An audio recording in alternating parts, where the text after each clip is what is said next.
Where's Pokaroo? Where's Jeremy? Where's Mr. Rogers? Where's Heather Conkey? Where's Boot? Where can you find all of these friends? Monday through Friday from 8 a.m. to 9:30. That's where. Weekday mornings are a time for kids here on TV Ontario. The polka dot door, let's peep through the polka dot door. Songs and stories and so much more. Through the polka dot door, this is the time we always say. Get ready, get set for Imagination Day. We'll tell some tales, we'll pretend and play. So come in the polka dot way.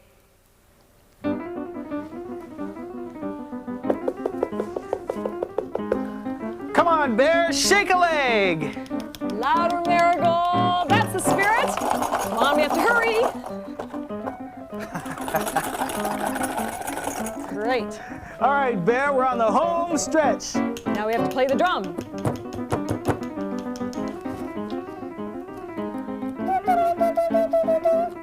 And the winner is... Bear! With Marigold close on his heels. Whew. Good going, Marigold. You really gave him a race for his money. Oh, hi. Johnny and I are playing a game called Musical Garden with the toys. And the backyard is their garden. Hello. The hose is the path that we follow to all the different musical instruments. We'll show you how we made them later, right after everyone has had a turn. Ready, Carrie? Raring to go. Come on, Humpty. On with the race. Oh, I hope you're feeling speedy, Dumpty. Hey, I've got an idea. This time, let's see who can collect the most musical instruments, play them, and get back here first. Okay, it'll be sort of a musical tidy-up game. I'll start us off. And you can cheer for your favorite. Sound the trumpet. Ready, get set, everybody scoot. Come on, Humpty. Let's go, Dumpty. Play the instrument. Take it with us. Come on, Dumpty. One more. Let's go, Dumpty. Ooh, gangway, here comes Dumpty. Way to go, Humpty. Oh, good going, toys. You both collected 2 musical instruments. Do you notice anything unusual about the instruments we made for our musical garden? They all look like flowers. This cardboard tube trumpet has a daffodil on it, so we call it a daffodumpet.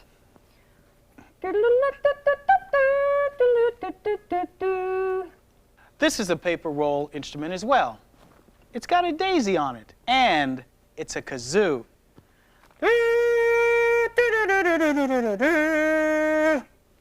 Dumpty calls this a daizoo. These plastic picnic plates make a great tambourine with bottle caps inside. And there are also egg carton cup tulips around the outside. We call it a tuliprine. This drum is an empty coffee can with tissue paper around the outside, just like puffy chrysanthemums. This is called a chrysantha drum. Marigold calls this a dandy net because it looks like a dandelion, but it sounds like a castanet. You can make musical instruments too.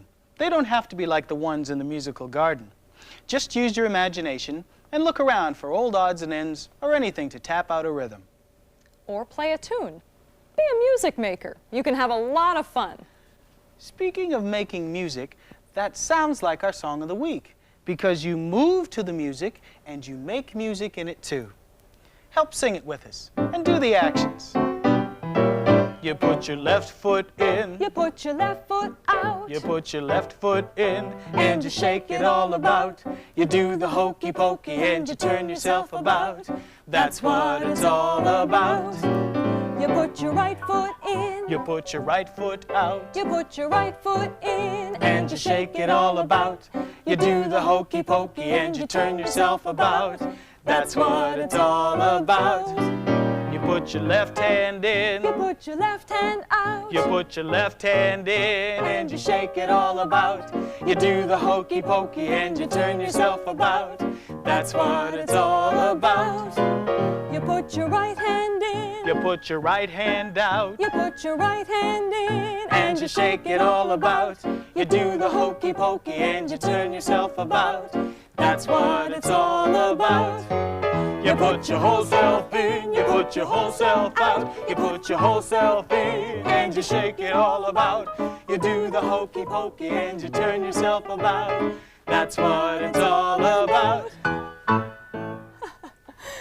You know, all of these instruments have given me an idea for another kind of instrument that we could make for our musical garden.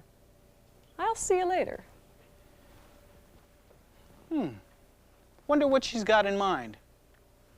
Maybe a snapdragon drum, rat-tat-tat-tat-tat. Or maybe a foxglove flute. Twee-teedle-tee-teedle-tee-teedle-tee. Musical instruments don't really grow in gardens, unless they're make-believe ones.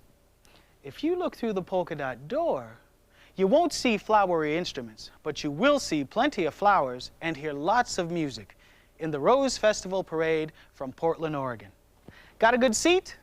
Let's look.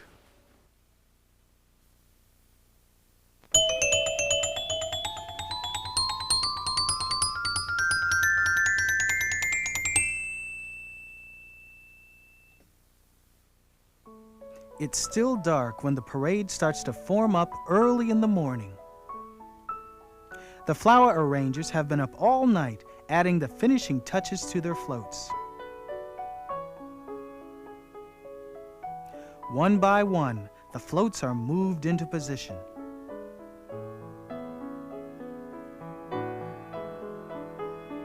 Band members hurry to their places. A quick snapshot, then it's off to find a good spot to watch.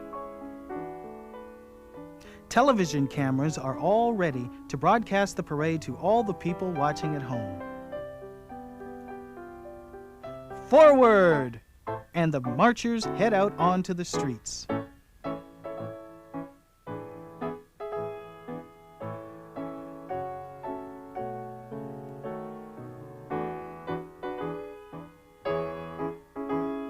A squad of policemen on shiny motorcycles clear the route. The parade is about to begin. Left, right, left, right, left, right. Here comes the first marching band. And right behind it, the Rose Festival Queen and all her princesses.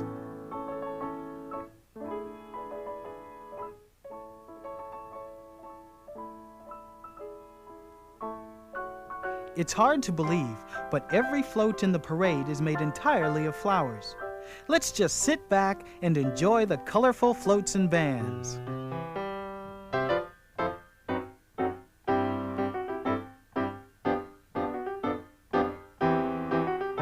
The bands in this parade have been practicing the music and marching all year.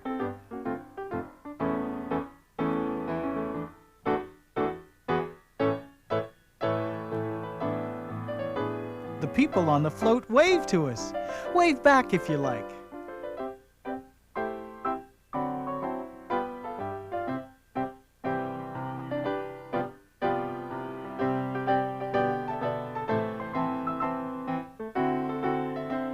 This float's called the Rainbow, and it has just as many colors.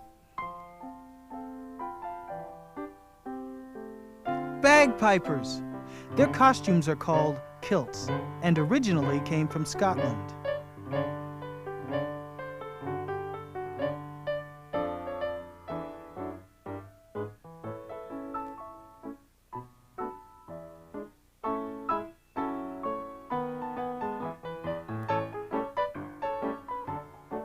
Hard to tell who's having more fun, the people in the parade or the people watching.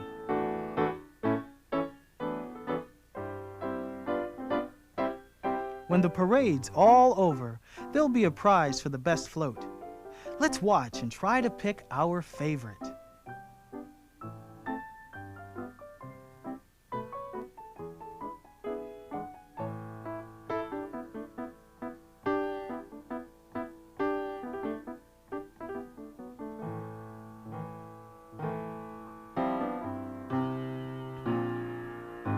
Have you decided yet? There are so many beautiful entries. It's a long parade, and the musicians can get tired and thirsty. A quick drink, and on they go.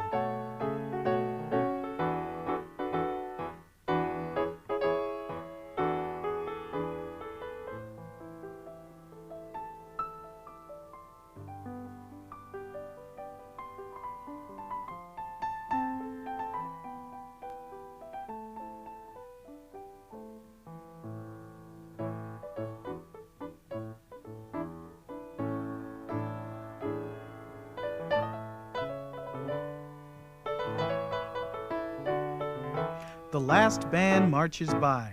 It's come a long way from Hawaii. The Rose Festival Parade is held every year, and it takes almost that long to design and build all the different floats. As soon as this parade is over, they'll start planning the one for next year. I can't wait to see it. Can you?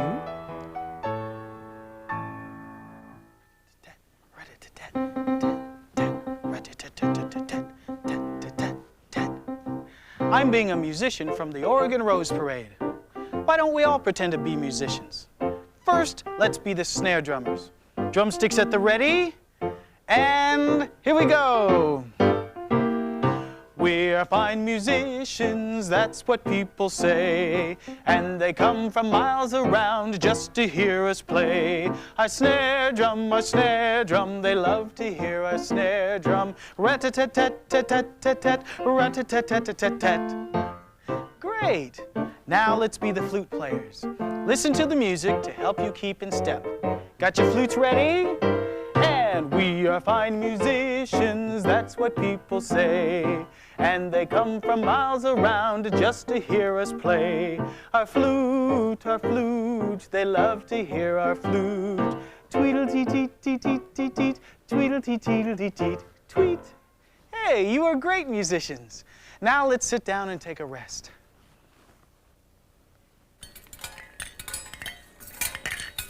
Oh, that's a strange sound. I wonder where it's coming from.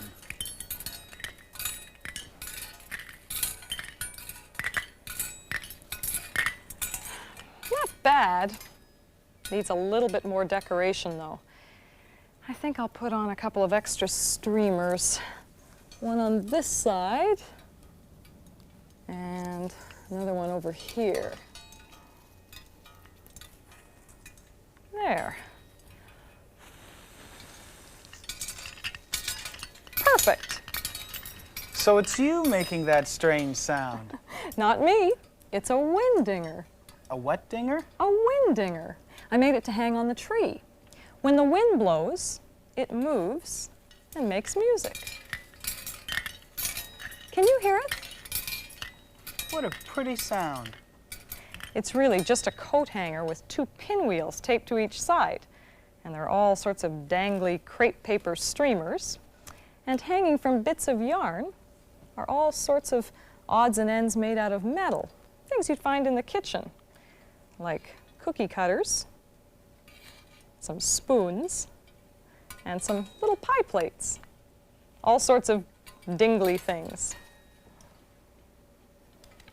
Here's another kind of wind dinger. This one's a little different. This has got smaller pinwheels, and it's got some, pieces of hardwood. It's even got a ruler and old spoons. And the one thing about this is that it's all made of wood. Too bad the wind's not blowing in here to really get them working. Well, we can always pretend. Imagine you're sitting outdoors on a blowy day, listening to your very own windinger conducting the wind.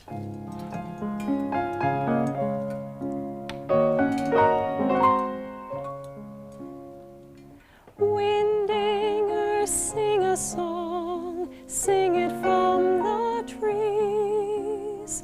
Ring-a-ding-a-ling-a-ling, singing on the breeze. Windinger, sing a song, blow away the blues. Fill the air with happiness, sing a song or two. Windinger, spin your spell, brighten up the day. Ting-a-ling-a-ling-a-ling, send a song my way. Windinger, sing a song, blow away the blues. Fill the air with happiness, sing a song or two. Sing a song or two.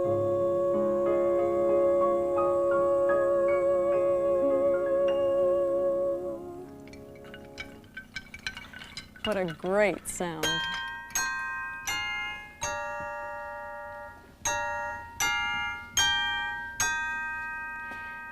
There's another sound, the story time clock. I'd better go because today I'm telling the time and the story.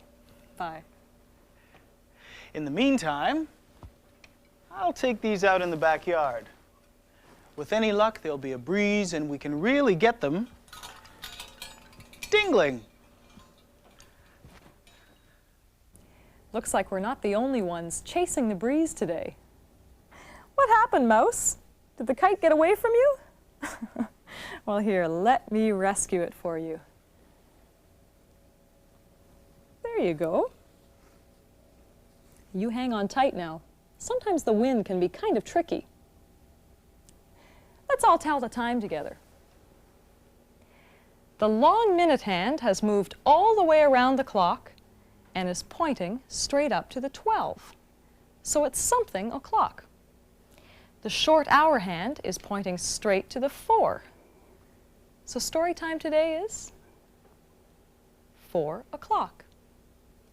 What do you like to do on a windy day?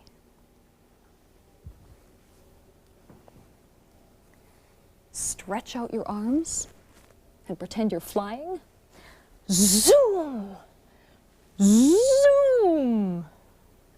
Or maybe you like to throw handfuls of leaves high up into the air and then watch them blow away.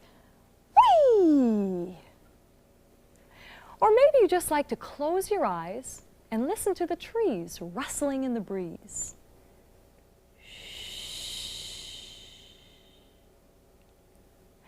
Our story today is all about someone who used the wind in his work, a miller who worked in a windmill until one night a terrible storm blew it down. Our story is called Free as the Wind. Once upon a time, in a land of whirling windmills and blowy blue skies, there lived a miller and his wife who worked from dawn till dusk, grinding farmers' grain into flour. Now the miller was a gentleman, rich in kindness, but poor in pocket, for not a single penny did he ask for his labor. "Poof!" sniffed his wife. "How foolish you are to trade flour for the food these farmers grow, when you could charge a fortune in gold and silver." "What do we need of gold and silver?" insisted the miller. "The wind will provide for us as long as it has breath to turn the sails and drive our millstone." And so it was they continued to live until one wild, stormy night, a savage wind howled down from the north. Crash! It smashed the roof into splinters. Rip! Tore the sails into shreds. Crack! and toppled the millstone, shattering it into pieces. The next morning, the miller and his wife gazed upon the ruins that had once been their mill. "You foolish man! You would not listen, and now we have neither a mill nor money with which to survive. Oh, we are lost." "Fear not," announced the miller. "The wind will provide for everything, just as it has always done." Taking 3 empty flour sacks, he turned to the south and trapped its breeze. Then one from the east, and one from the west. And when he had finished collecting the winds, he loaded the sacks on his cart and set off across the farm fields. Before too long, he came to a deep, dark forest where a woodcutter was felling trees. Whack! Whack! Whack! His axe rang out in the silence. "Please, good sir," said the miller, "I must have a new roof. If you will give me the timber to build it, I shall fill this great wood with songs for you." "That would be a fine reward indeed," scoffed the woodcutter. "How can one so small as you ever hope to sing so loudly? If you can do as you say, you may have all the timber you wish." The miller opened the first sack. Whoosh! Out rushed the south wind, stirring the empty forest into a chorus of rustling leaves. "Amazing!" exclaimed the woodcutter. "It is as if the trees have sprouted voices." And true to his word, he helped the miller load his cart and sent him on his way. By and by, the miller came to the seashore. A sailor was rigging his ship. "Please, good sir, I must have new sails for my windmill. If you will give me the canvas to make them, I shall circle the sun for you with a necklace brighter than jewels." "You?" scowled the sailor. "How could one so poor ever afford such a priceless treasure?" The miller opened the second sack. Whoosh! Out rushed the east wind, showering the sun with a brilliant rainbow of sparkling sea spray. Well, the sailor was so surprised he very nearly fell overboard. "By the 7 seas! That is the brightest, most enormous necklace I have ever seen! A few lengths of canvas seems scant reward indeed for such an incredible feat. Help yourself, I beg you!" And so the miller piled the canvas into his cart and set off once again. He hadn't journeyed far when he came to a quarry busy with masons chipping away great slabs of rock to build a distant castle. "Please, good sirs, I must have a new millstone. If you will make me one, I shall raise you a castle before the sun has set." The masons laughed and laughed. "A miller? Build us a castle before the sun has set? Why, we have toiled here for 20 years building yonder castle, and still our work is only just begun. Oh, go away!" But the miller was determined. He opened the third sack. Whoosh! Out rushed the west wind, hurling the clouds into great craggy turrets and mighty towers high in the sky. The masons gasped in wonder. "In truth, you have done as you said. Never have we seen so grand a castle completed with such speed."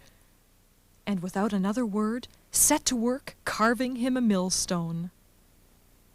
By the time the miller returned home, his wife was in a rage. "Where have you been, you foolish man? You promised the wind would provide us with everything, but all it has brought is unhappiness." "Be patient," said the miller. "All will be well." And indeed it was. For together they repaired the roof with the timber the south wind had provided, made sails to catch the breezes with the canvas the east wind had bought, and set the new millstone the west wind had earned.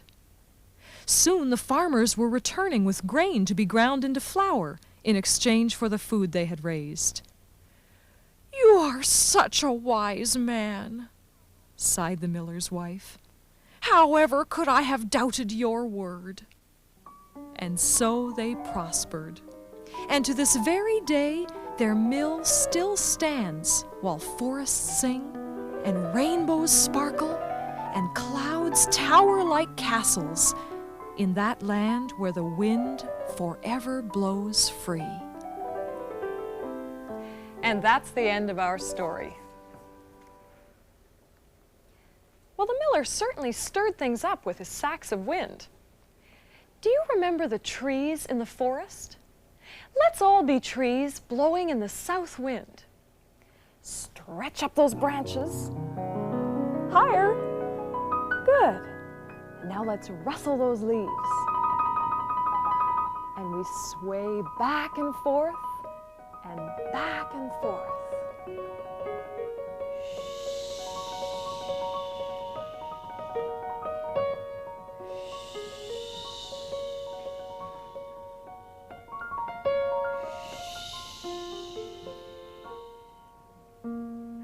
Good. Polkaroo!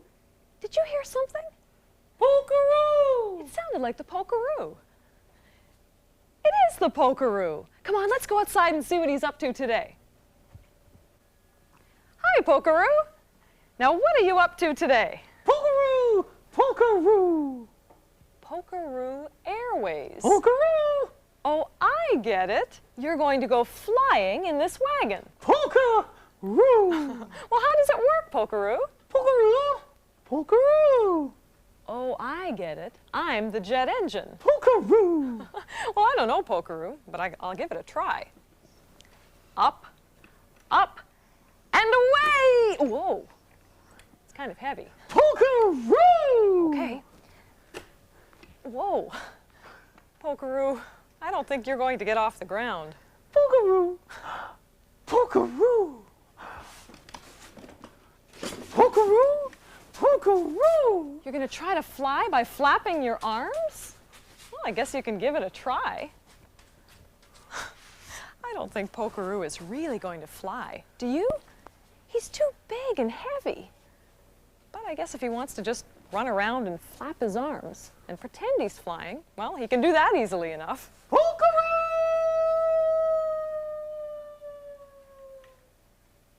Where did he go? Where'd who go? The polkaroo. The polkaroo here?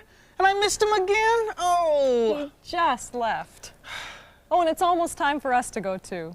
Bye-bye. Au revoir. A bientôt. See you soon. So what was he up to? Oh, you wouldn't believe it. He was determined to go flying. First of all, he was in his red wagon, and then he started to flap his arms. Like, flap his arms?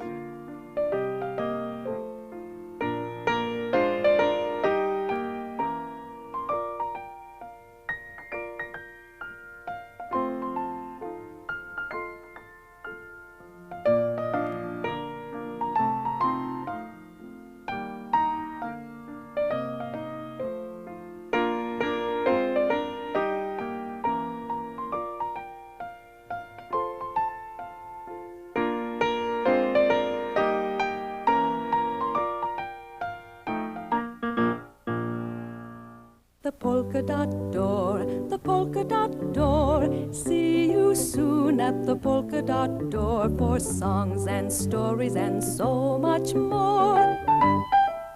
Through the polka dot door.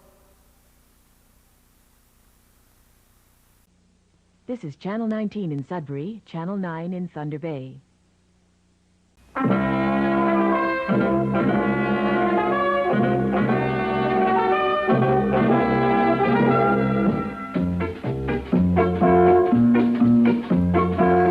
a bear called Jeremy. I can do most anything. I can play and I can sing little tunes that do-re-mi. When he heard me sing, the king of birds said to me, "Here's for you, dear thing, a whistle that goes tweet, tweet, tweet, tweet, tweet, tweet, tweet, tweet. tree. I'm a bear called Jeremy. I can do most anything. I can play and I can sing. Yes, my name is Jeremy.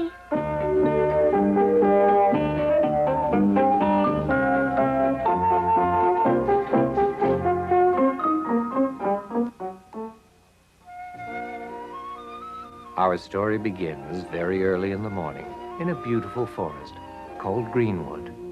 And it was indeed a very pretty forest.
Jeremy! You! Jeremy! Where are you?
my sandwich, please.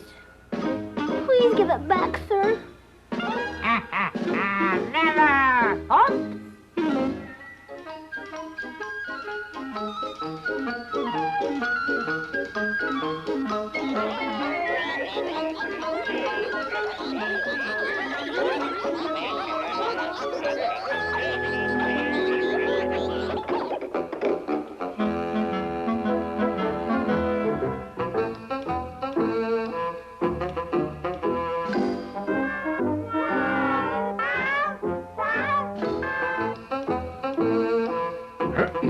Good morning, children. Sit down.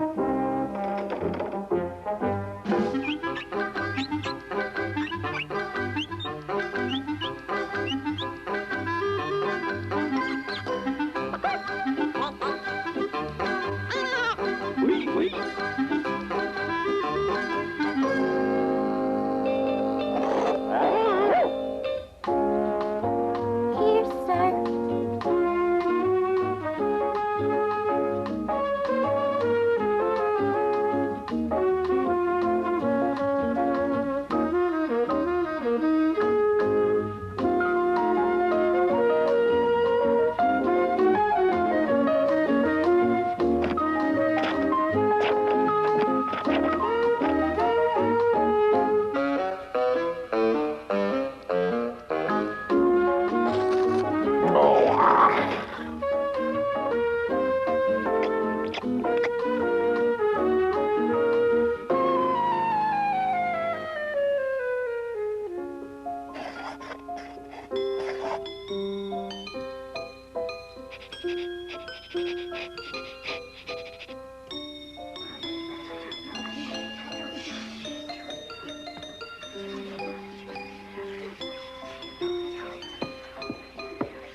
Besides arithmetic, Jeremy, tell us, what else do you know? Oh, I know music, sir.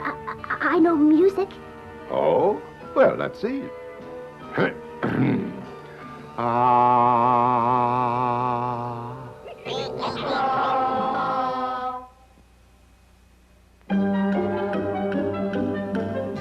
We come to school because it is fun, and there's always lots to be done. Our teacher is old and wise.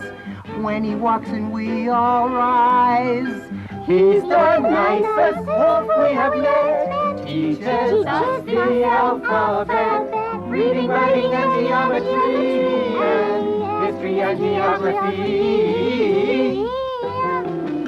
We come to school because it's fun, and there's always lots to be done. Most of all, there is one thing we all love, and that's to sing. But also there's a lot of fun. There is quite a bit more to be done. Reading, writing, and geometry, and history and geography.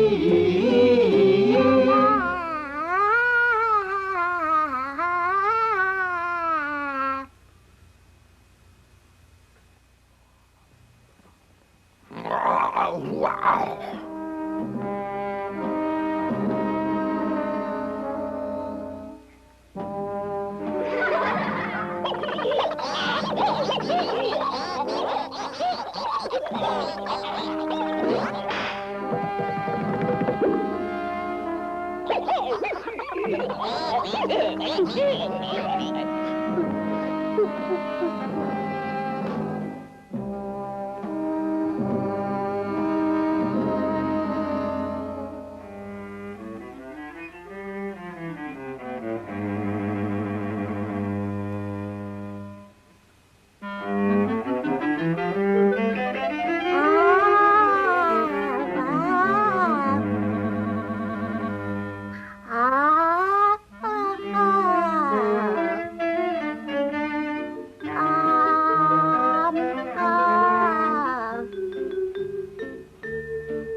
Good morning, spring, good morning, lovely spring. Goodbye, cold wind, it's time for spring. The winter's gone and it's all for the best. In every tree there is a nest. The little birds are learning how to fly, so they'll be reaching for the sky. I wish the year could bring more than this one and only spring. Oh, do stay with us, lovely spring. Oh, do stay with us, lovely spring. This is where we say so long. We'll be back, it won't be long, with a story and a song. When we do, we'll come along with our good friend Jeremy, with our good friend Jeremy.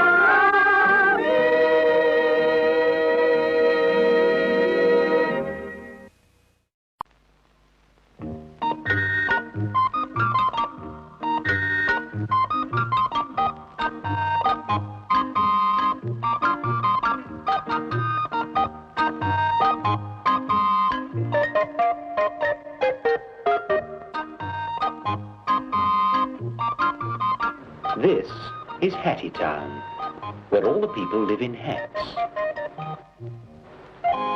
This little boy with a great big hat on is Sancho. And this is Carrots, who is Sancho's very special friend. Today's story is called Mr. Wimple's Breakfast Rolls.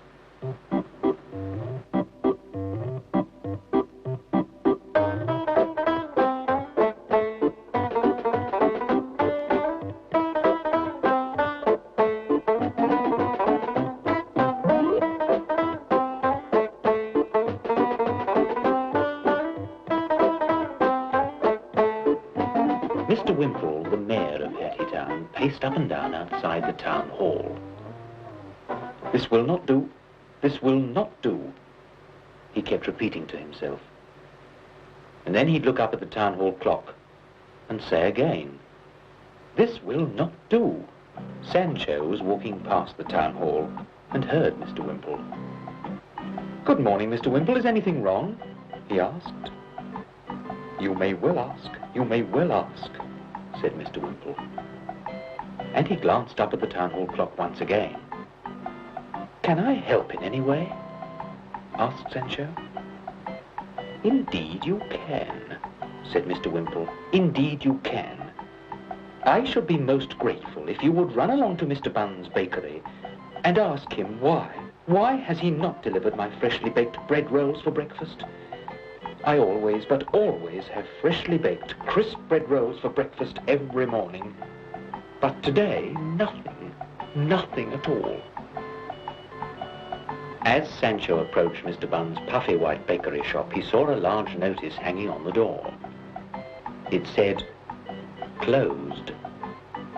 "Oh dear," said Sancho. "It looks as though Mr. Bun has overslept." He knocked on the door. There was no answer. He knocked again, this time louder. Suddenly, an upstairs window shot up and Mr. Bun put his head out. He yawned. "Wake up, sleepyhead," called out Sancho. "It's already 9 o'clock and Mr. Wimple is cross because he hasn't any fresh rolls for his breakfast. In fact, he's very cross, and so will everyone else be if there's no bread at all today." "Oh, my giddy buns," cried Mr. Bun, suddenly aware of the time. "I have never overslept like this before in all my years as Hattietown's master baker. Oh, what a dreadful to-do. Come to think of it, though, it's not really my fault. I always rely on Bobby to wake me, and Bobby never lets me down as a rule. Oh, my giddy tea cakes, I wonder where he's got to today." "Well, don't you worry about Bobby," said Sancho. "I'll go and wake him up. You'd better light your oven and bake some bread."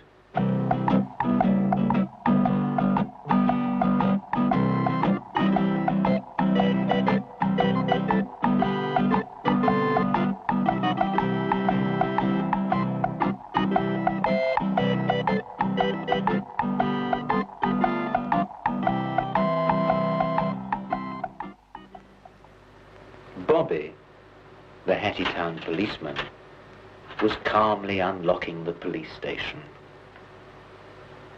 "Mr. Wimple's very cross," panted Sancho, trying to catch his breath.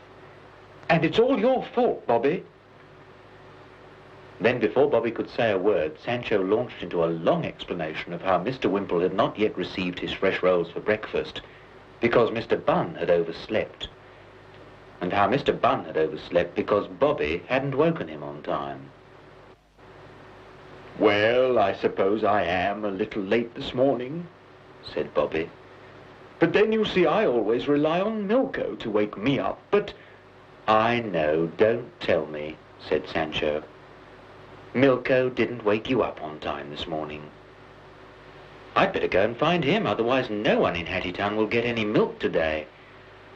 No milk and no bread. We are doing well."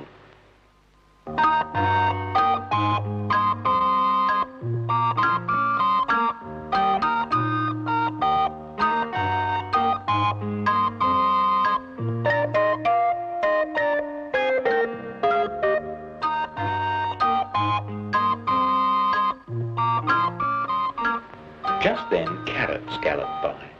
"Hey!" called Sancho. "Hey, come back here!" "I can't stop," said Carrots. "I can't stop. I must wake Bobby, because Bobby has to wake up Mr. Bun so that he can bake Mr. Wimple's bread rolls." "Well, you can save your breath," said Sancho. "Bobby's awake. I've just seen him opening the police station.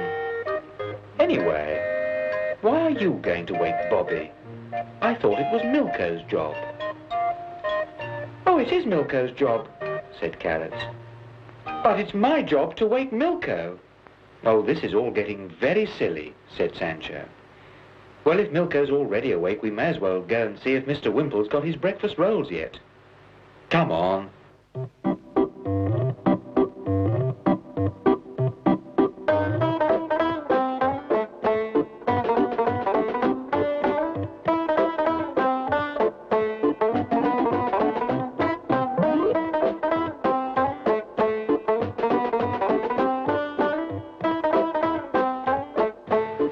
Mr. Wimple was still pacing up and down outside the town hall. "What a morning! What a morning! Now I find I haven't any fresh milk for my cereal." At that very moment up rushed Milko, clutching a pint of milk. "Good morning, your worship. Lovely day. 1 pint of milk, your worship. Goodbye." "Just a minute, my good man," cried Mr. Wimple.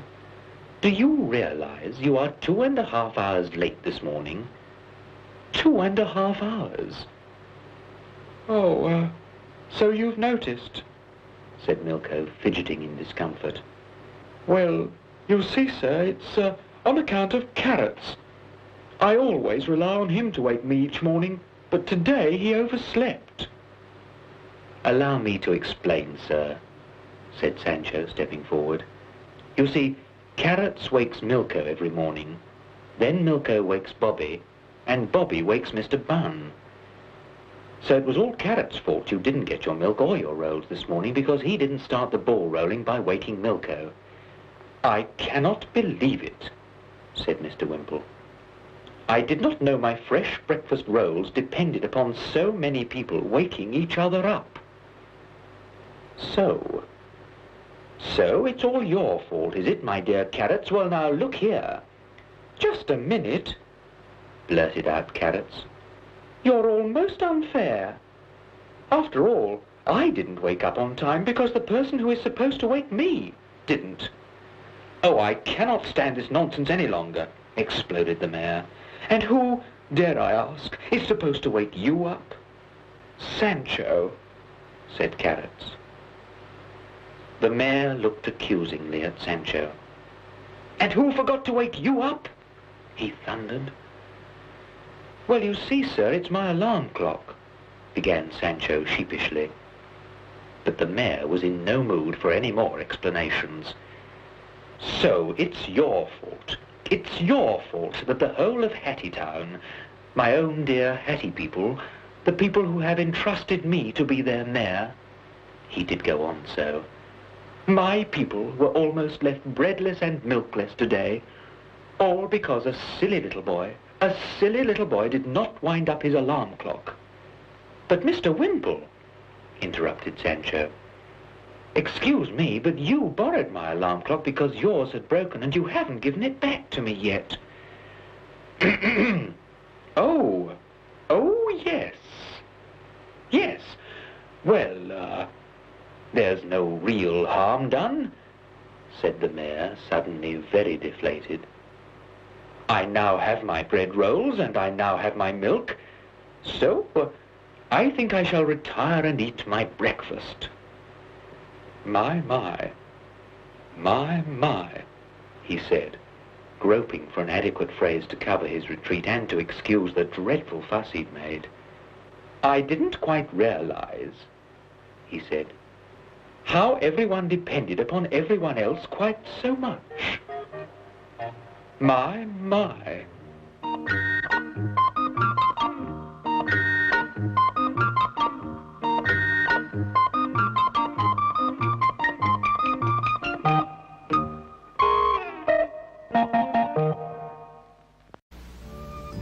I'm looking out for TVOntario Sunday morning shows for kids. Polka Dot Door. Fables of the Green Forest.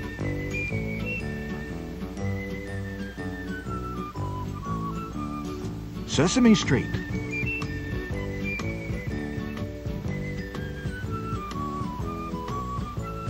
Dr. Snuggles.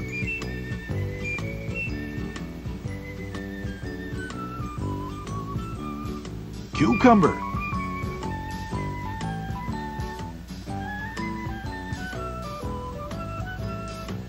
Kids World.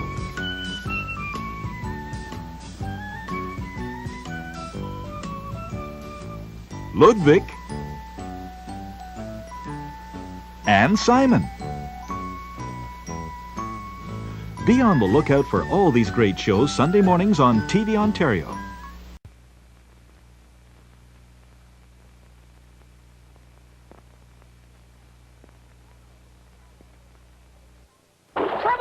Trouble! Forgetting about Buster Bear's pursuing drought. Reddy Fox's radar snout has sniffed out his prey. In the green forest, the laughing brook chuckles all day. Paddy Beaver's building a dam. Joe the Otter tells him scram. Chatterer's upon the lamb. Oh, what a sight! In the green forest, you may see an occasional fight.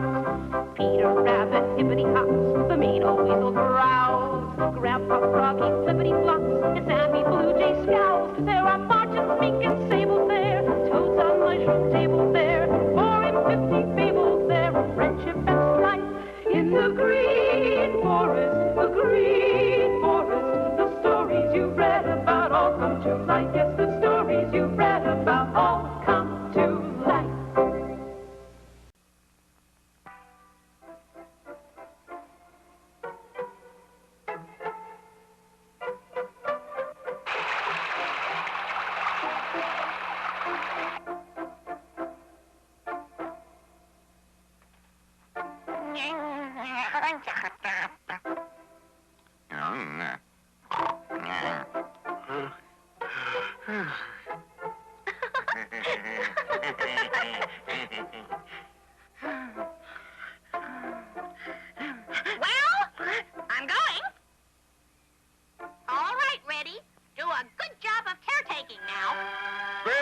Set your mind at ease and go.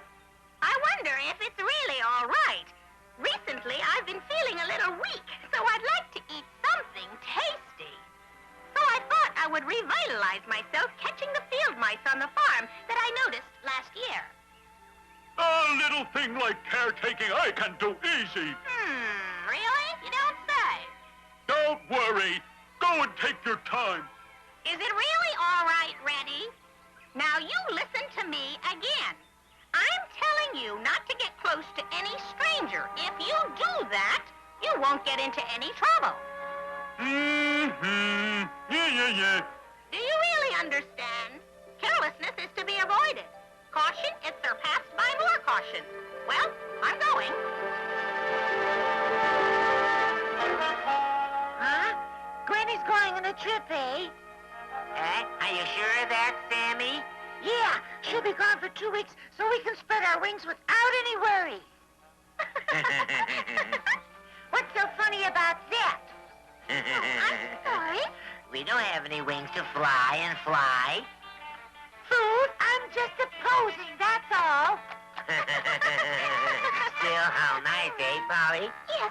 Say, Johnny, now that we know, why don't we assemble everybody in the forest and play? Mm-hmm. Let's have a stupendous party.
That's not fair. But I'll quickly find where everyone's hiding.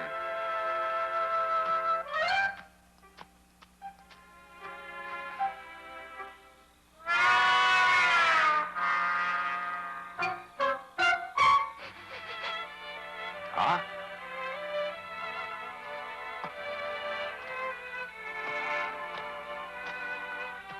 Ah.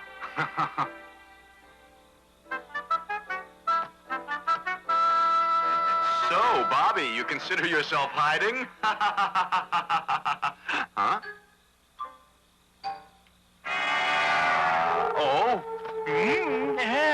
Huh?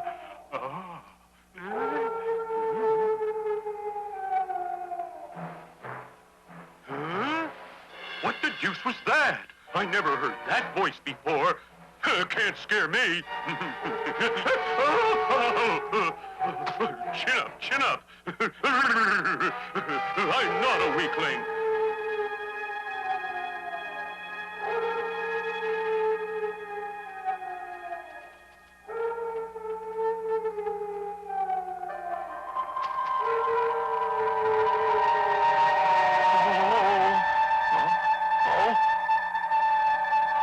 What'll I do? Everybody's left me. Oh, I'm gonna hurry home and go to bed. How boring. They're all a bunch of silly weaklings. Everybody's gone. This is no fun. I might as well go home. Well, go so long. So long. I'm scared. Let's hurry. Good night.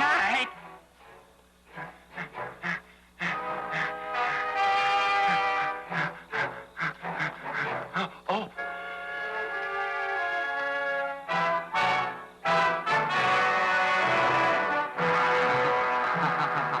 Must have been my imagination.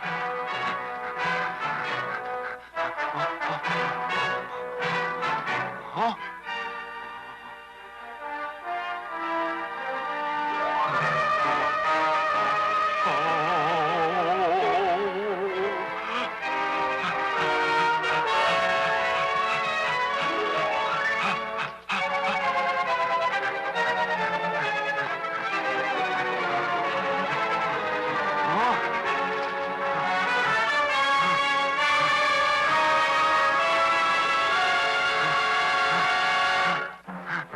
What a wonderful day. I am carefree and free. There's nothing in the world that I'm afraid of. And with Granny relying on me to take care of things, I will handle the situation. Don't you worry, Granny.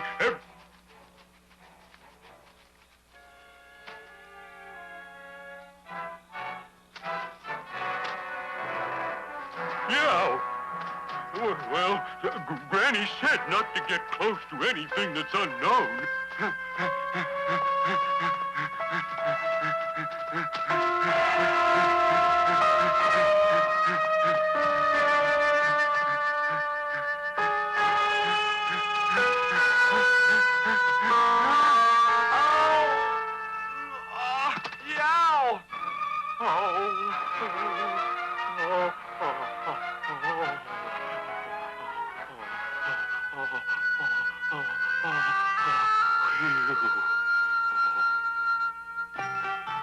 This has not been a good day for Reddy the Fox.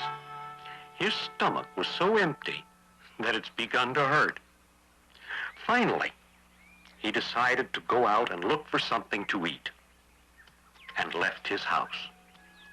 Despite the early time of the morning, Red was too hungry to stay at home. So, stopping often, silently, but with all his might, he sniffed the wind-blown air. I hope I don't hear that again. It's too scary. Reddy's famous nose really is able to distinguish things that the eye cannot see, nor the ear can hear.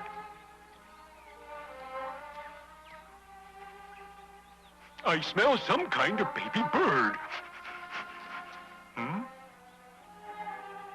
Oh, it's chicken meat. Mm-hmm. Ah.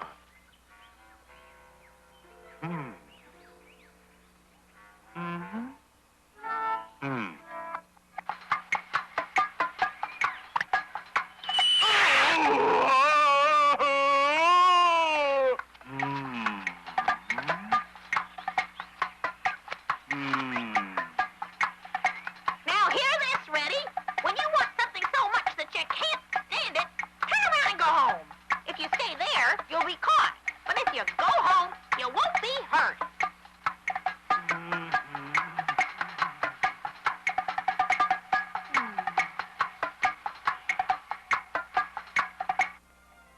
What a pity, and there isn't any way to check if there's a trap or not. I just don't know what to do. That's it! I've thought of a good plan.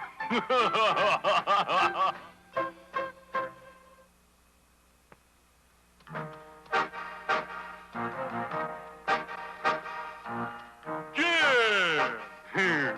Hi. Hey, I'm so glad to see you. Got something up your sleeve again, eh?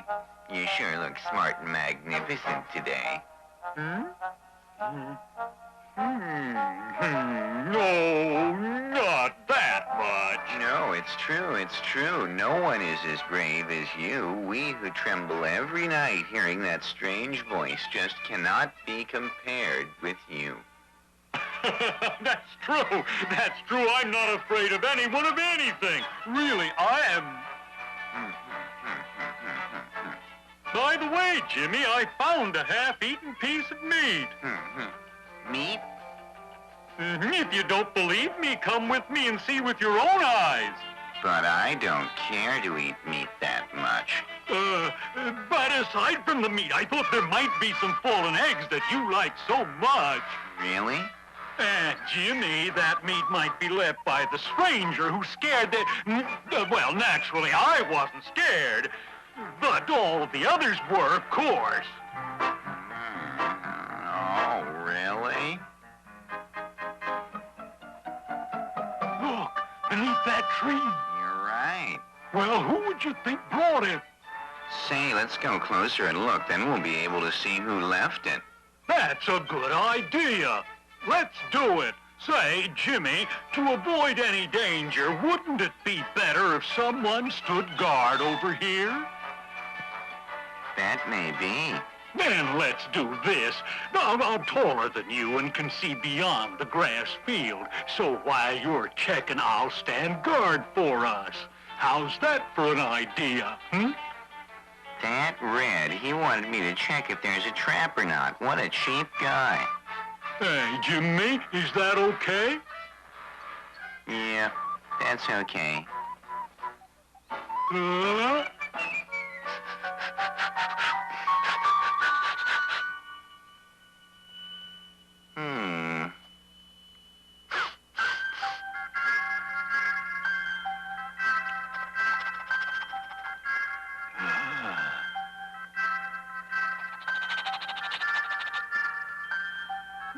Well, how was it? The teeth marks in tracks closely resemble yours, although he's much larger. Oh, have you ever seen this guy? I can tell without seeing it. Its teeth marks are on the meat, and in the sand, its tracks remain. And maybe it's this stranger that we're hearing. Why, if you think I'm lying, come and look. No, it's all right. You're the one who wanted it checked, wasn't it? You know, really, I just remembered something important that I have to do. If you find out anything more about it, let me know later. What foolishness. Thanks to him, I wasted a lot of time. Mm-hmm.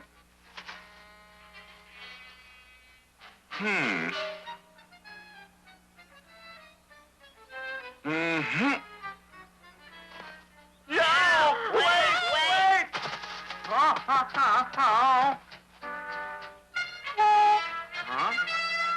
Wow, that was too close for comfort. My gosh, I thought for sure it was that unknown stranger. That's it. I'd like to know about that thing also. So we decided we'd go to Digger the Badger and ask him. A good idea. But, Jimmy, since you have a weapon that makes you afraid of no one... So? Well, you know, you aren't afraid of the unknown stranger, are you? Huh?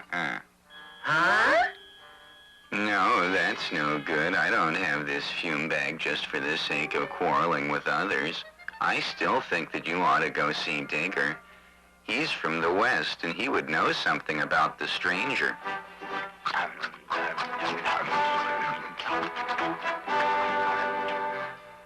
And what is it, fellows? You want to know about that voice, you say? Yeah, if it was you, Digger, we thought you would know who it was. You see, it's like,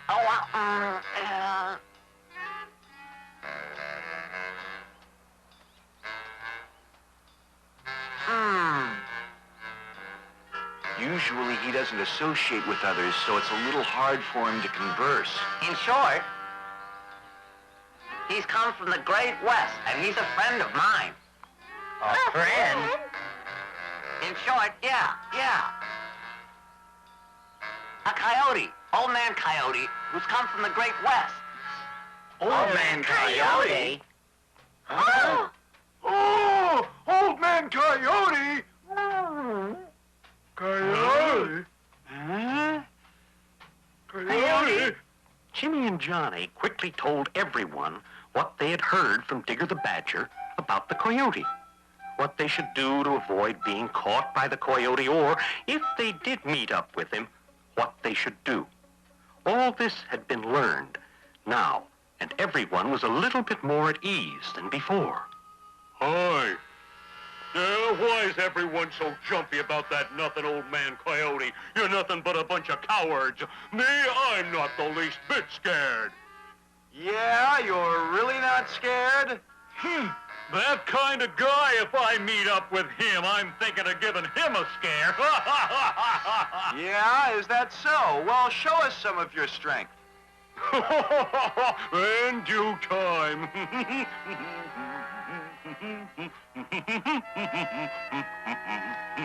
terrible, terrible, terrible! That coyote's out in broad daylight! Oh!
been a long time, Brother Badger. Hey, there's an old man coyote. I thought it was time for you to make an appearance. I sure did miss your voice. You're about the only one who would say something like that.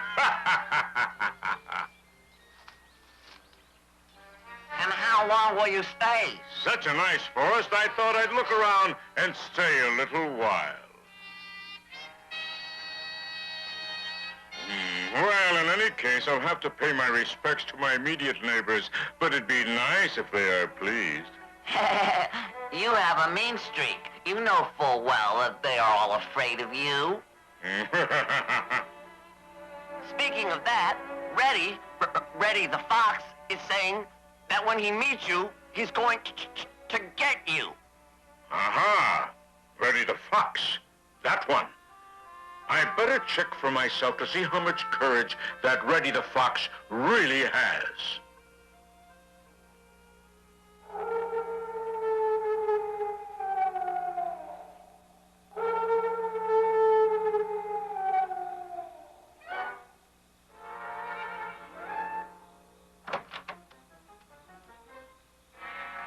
Judging by the voice, he's over at the ranch. Okay, now's a good time to go look for some field mice.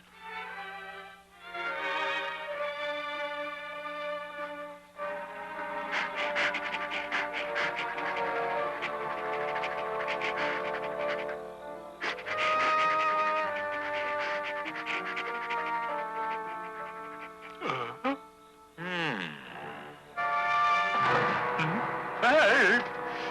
Good evening, Brother Fox. Coyote, why are you here? Is it wrong for me to be here?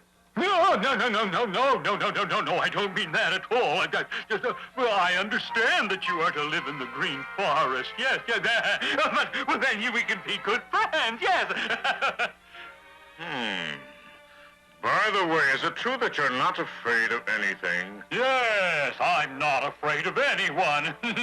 Although everyone seems to be afraid of me. Then you're not afraid of me, right? Yes, I'm not afraid of anyone at all. Quite a lot of courage, eh, Reddy? Yes, that's right. I'm not afraid of anyone at all. Well, what about this?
Meeting old man Coyote, anyone would run. So I did just what anybody else would do, so I am not a coward.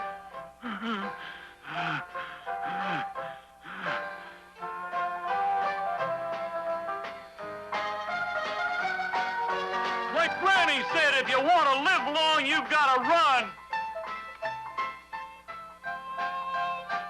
But if you flee, you are laughed at, and you must live in hiding. Live in hiding.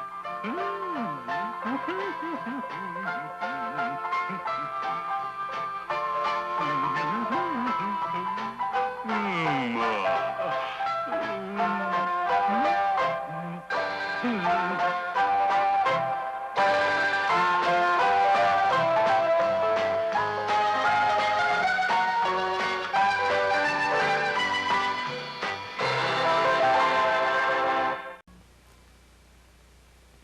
Rabbit hippity hops, the mean old weasel growls, Grandpa Froggy flippity flops, and Sammy Blue Jay scowls. There are margins, mink, and sables there, toads on mushroom tables there, 4 and 50 fables there, of friendship and strife.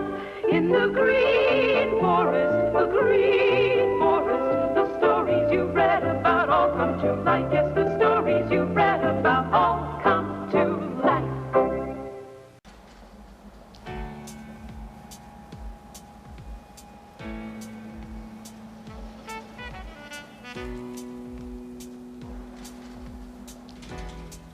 Well, I guess that's all locked up tight now, as it should be. Hi there, Jody. Oh, hi, Sam. Well, everything's all safe down here. Let's go upstairs. Need a hand with him? Is he too heavy? No, I can manage fine, thank you. Well, on our way to the children's department once again.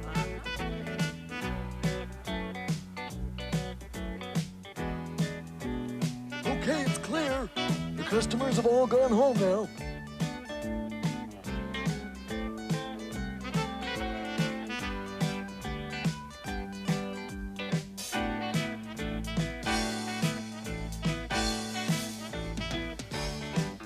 Hocus pocus, Alan, Today's go get special. It's for everyone. Today's special. Come join in the fun. With magic everywhere.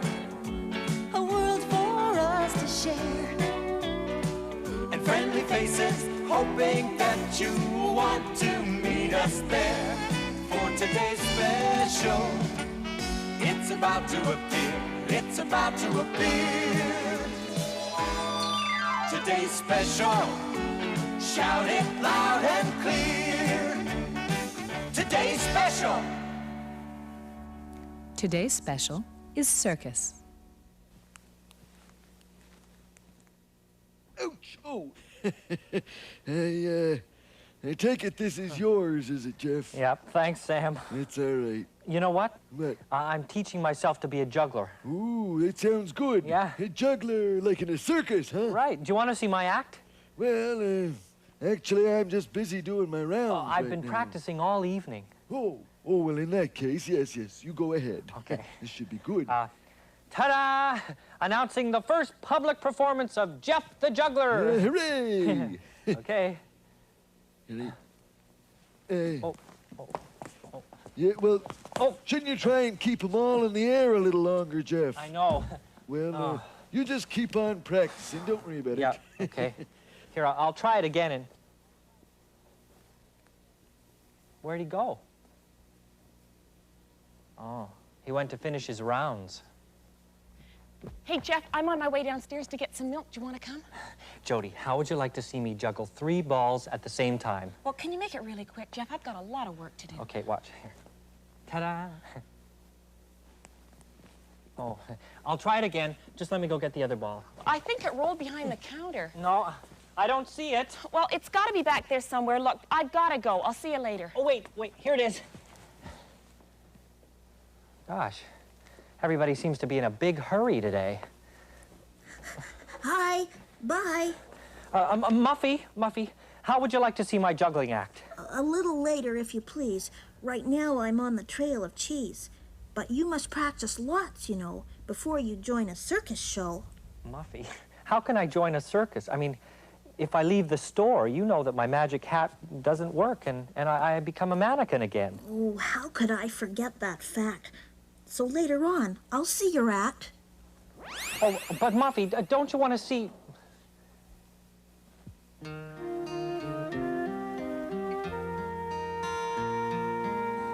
Friends are in a hurry, no time to play. Not me, not me. All day long they scurry, working away. Not me, not me. I'm not complaining, my blessings I can add, but sometimes I'm a little sad. Sometimes I'm a little sad.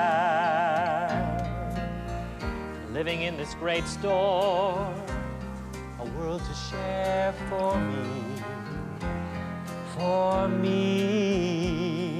with friends that I adore. They really care for me, I should be happy, but sad I'll often feel. Maybe if I were free to go outside like someone real, then I could see if the whole world's waiting for me.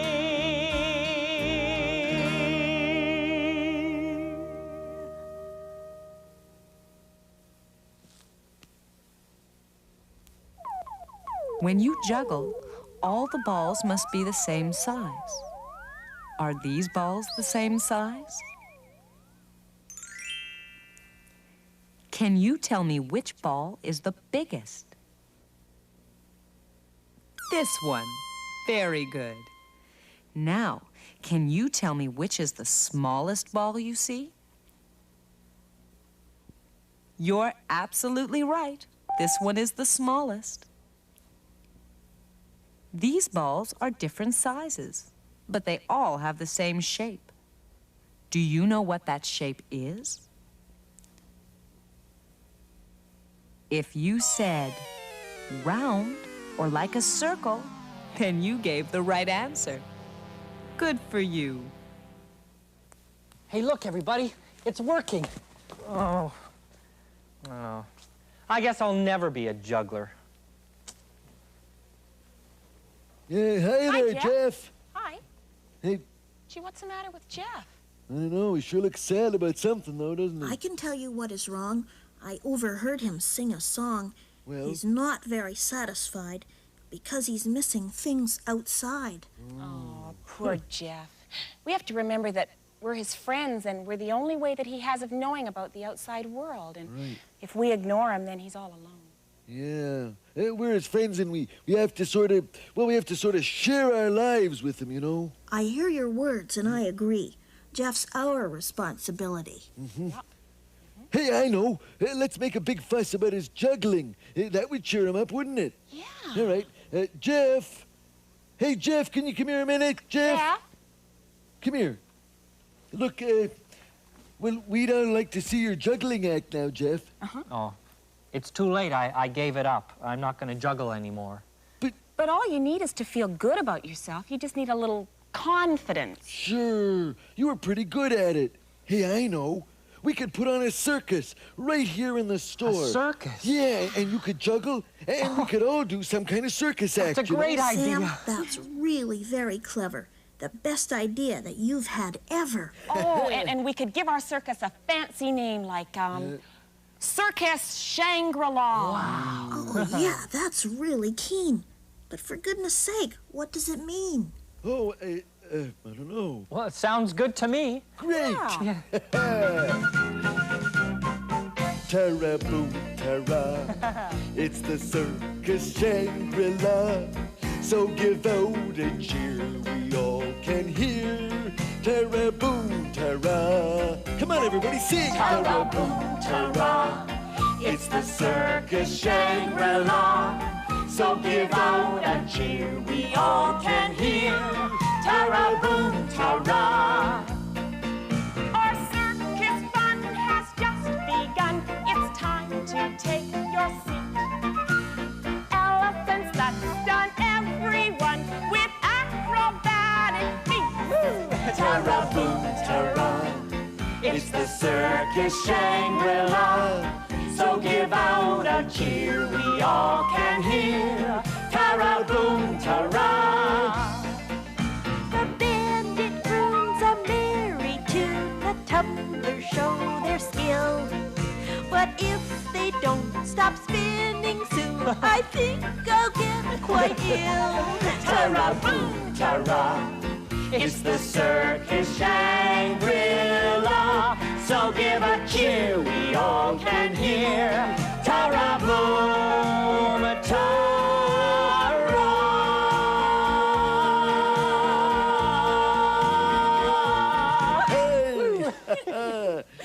Well, Jeff, what about it? Will you join our circus? Will I? You bet. Okay. That's it. You'll get it. Well. Keep practicing. Okay, a lot of practicing. And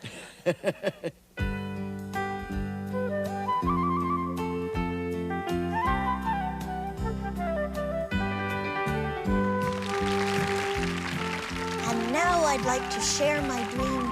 The stage is ready. Start the theme. The curtains part, the lights will glow, and we'll sit back to watch a show.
And now I'd like to introduce a nursery rhyme by Mother Goose.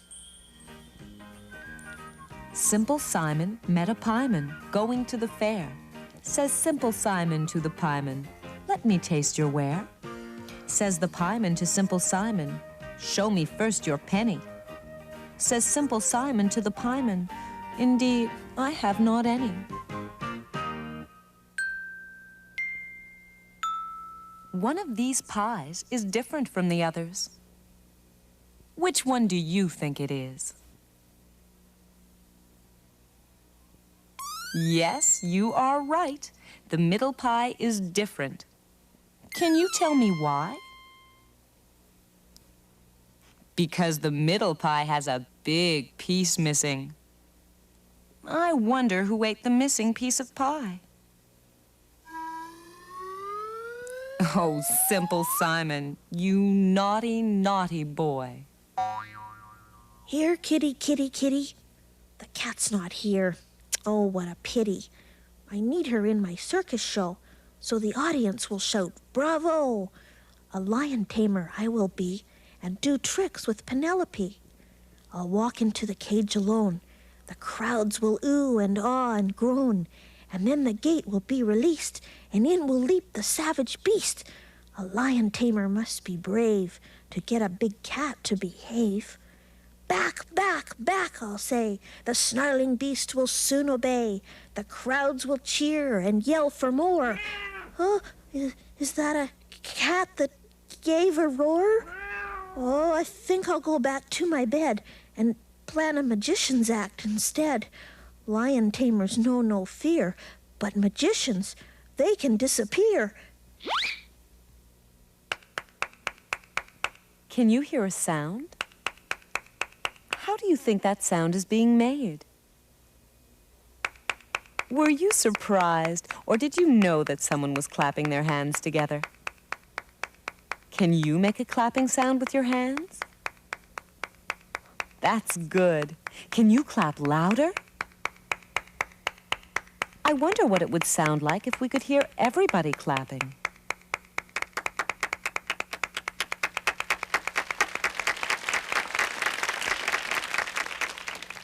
One, 2, 3, 4, 5.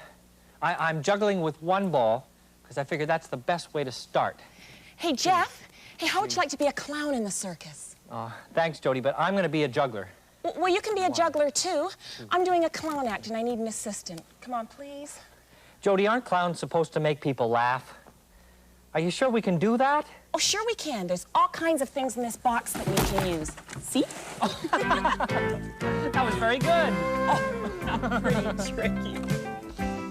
Circus clowns, that's what we are. In our show, we'll be the star. Making jokes about the weather by bumping both our heads together. Big red nose or funny clothes. Sometimes clowns have shoes with lots of toes. Oh, clowns have so much fun. They please everyone. They're happy when they make people laugh. They're happy when they make people laugh. Oh. Round again. Tara boom, Tara. It's the circus Shangri-La. Please, Mr. Crenshaw. Must you make so much dust? It's clogging my machinery. Oh, sorry, TXL. I was just brushing off this old costume for the circus. Guess what I'm gonna be? A costume brusher. Yeah, no. No, a ringmaster. Do you know what a ringmaster does? He's the boss of the whole circus, and he introduces all the acts. Oh, it's an important job. Yes, sir. Very important. I always wanted to be a ringmaster, even when I was a little boy. Oh, yes, indeedy. Every summer I would wait for that wonderful day when the circus would come to town. Of course, I wasn't the only one who wanted to see the circus. All the other boys and girls wanted to see the circus, too. Hey, how would you like to hear a story about a little boy and girl who saved up all their money so that they could go to the circus? You would? Great. Now, this story is called Big Day at the Big Top. Debbie heard the music first. Here it comes, she shouted gleefully. Eric looked up at his older sister and frowned. He couldn't hear anything, and he was listening as hard as he could. Then suddenly he heard the faint sound of the circus organ, its high-pitched whistle catching the breeze that blew gently along the main street. Eric turned to Debbie and smiled. It was true. The circus had come to town. Debbie and Eric shouted and waved and whistled and clapped as the circus parade passed by. There were bands and balloons and jugglers and acrobats. A pretty lady in beautiful blue robe sat on a big white horse, and two enormous elephants pulled a cage that held a roaring lion. Then came the clowns with their funny clothes and painted faces. Eric liked the clown with the red hair and sad face best of all. He was at the very end of the parade pushing a small dog in a baby carriage. When the parade was over, Debbie and Eric ran all the way to the park. They had waited all summer for the circus to arrive, and they were determined not to miss one exciting moment. Eric and Debbie were first in line to buy tickets. They had been saving their allowance all summer, but when Debbie reached into her pocket, the money was gone.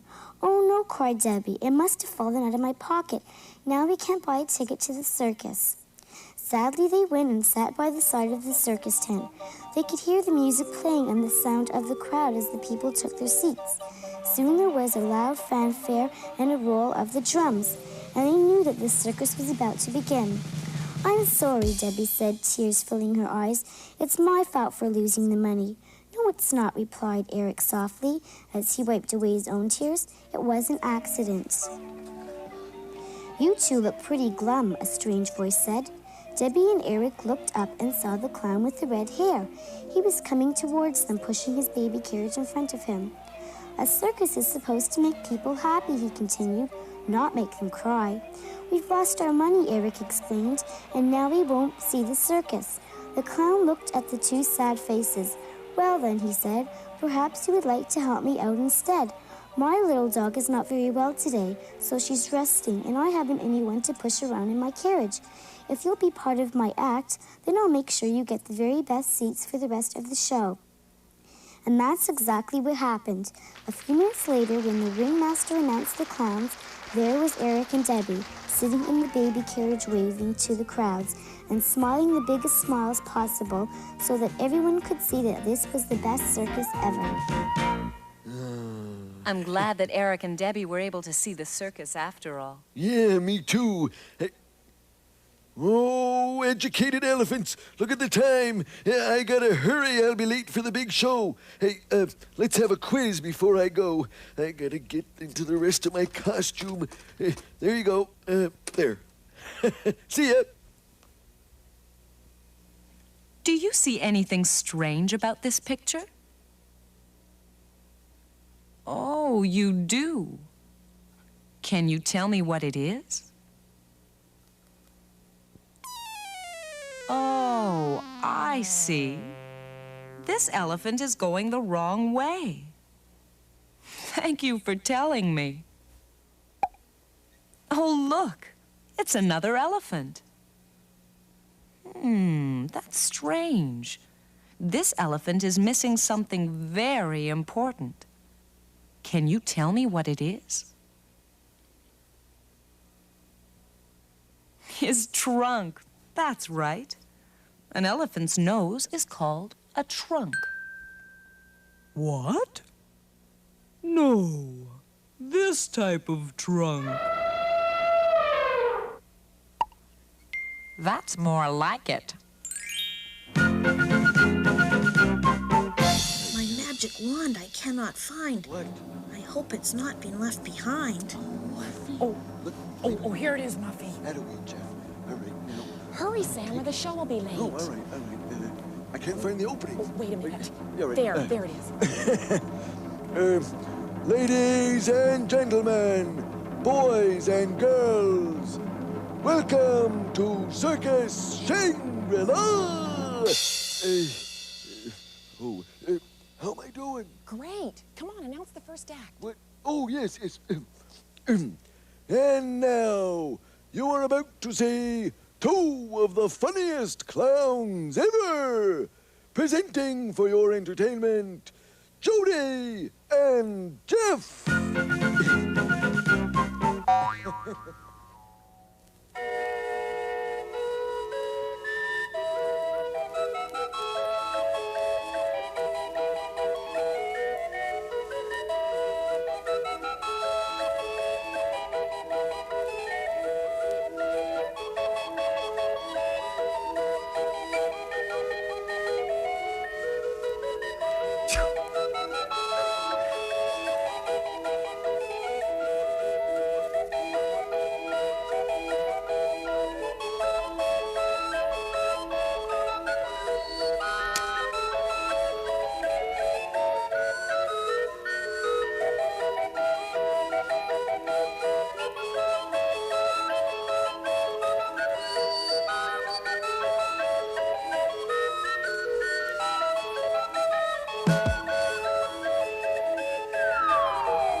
That was just wonderful, wasn't it? Wonderful.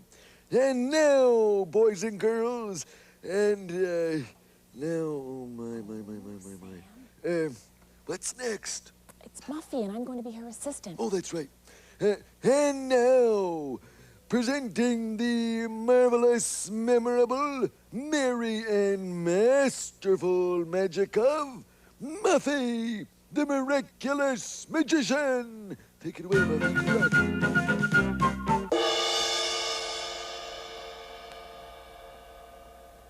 An empty box for all to see. Now cover it and let it be. But when I say the magic word, then under here will be a bird. Tweet and tweet and tweet once more. Bird on ceiling, bird on floor. I'll do another magic wish and turn this bird into a fish. Fish will swim and bird will fly. The hand is quicker than the eye. Let us try it one more time and see what comes with magic rhyme. Magic, magic, do your thing. A big surprise we want to bring. Penelope? Hey, how did you get in there? My magic brought her here today. But now, please take that cat away. Boy, oh boy, those were sure some terrific tricks you showed us, Muffy. What are you going to do now? This magician has no fear. To prove it, I will disappear. And are you sure you want to, Muffy? All right. And now, Muffy, the miraculous magician, will do her most difficult feat ever. Take it away, Muffy.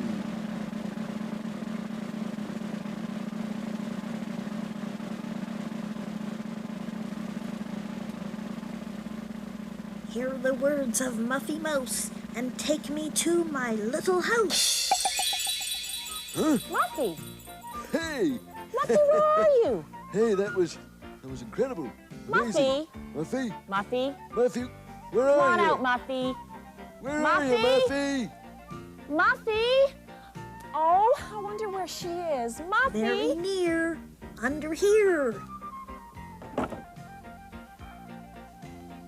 Muffy, what are you doing inside the birdcage? Something went wrong with my spell, and my magic didn't work too well. Oh, well, never mind, Muffy. The rest of your act was really wonderful. Jody will help you get out of that cage. Meanwhile, I have to go and introduce Jeff. Oh, I hope all that practicing has helped. He's going to be really upset if he drops the balls again. Yeah, I know. Well, wish me luck. Okay. All right, Muffy, we have to get you out of here now.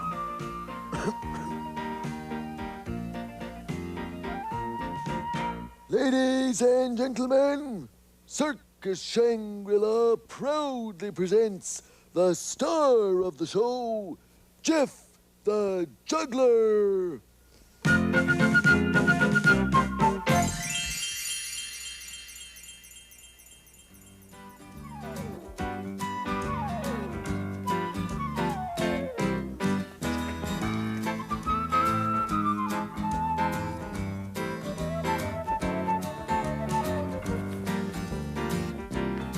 I did it! I did it, everyone! Oh, thank you. This is the best circus ever. Ta-ra, boom, ta-ra.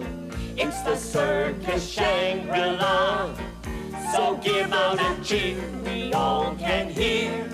Ta-ra, boom, ta-ra. Muffy's magic was very clear. And Jody had a fall. And then the juggler did appear And didn't drop the ball. Ta-ra, boom, ta-ra. It's the Circus Shangri-La. So give a cheer we all can hear. Ta-ra, boom, ta-ra.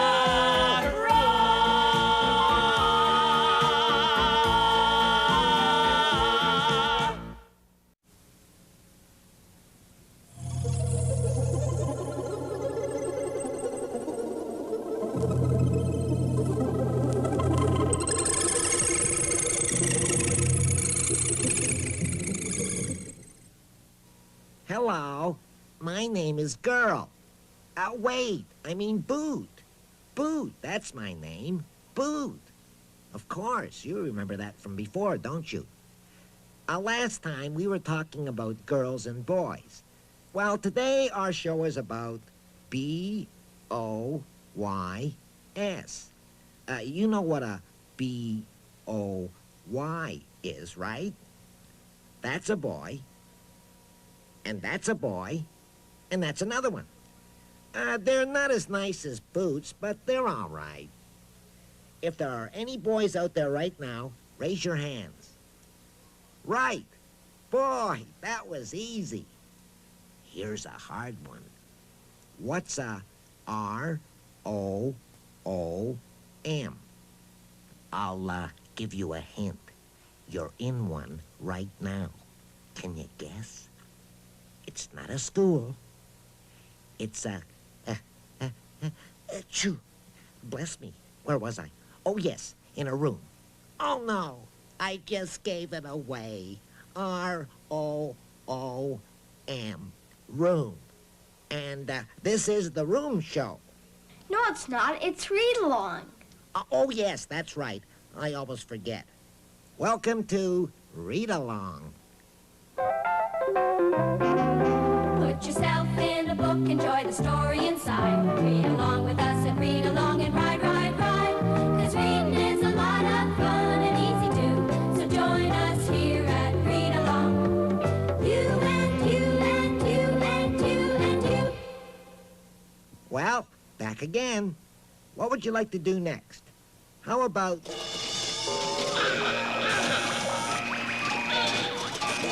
What's that? S-T-O-P. S-T-O-P. That must be a word. If anyone knows, do it. Quick. Let's see. S-T-O-P. I bet I get it first.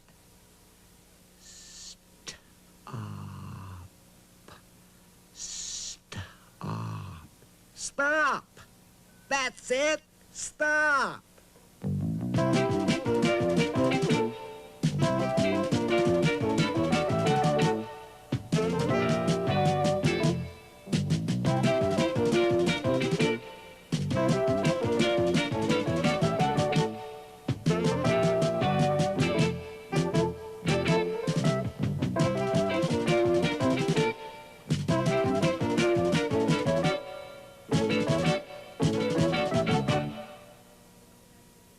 Do you know that game?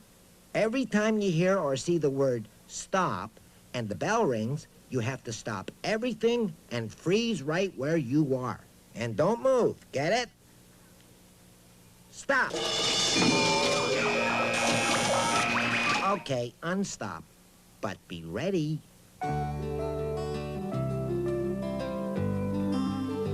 Welcome to the Ontario Gallery of Words, madam. May I help you? Why, yes. I'm looking for a nice word to hang on my wall. Here's a colorful one. It's called room. Yes, that's very nice. And here's one called stop. It's not as fancy, but it's very interesting. My, it is. And this is boy. It's a bestseller. Let me see. Oh, I think I'll take room. I'll wrap it up for you.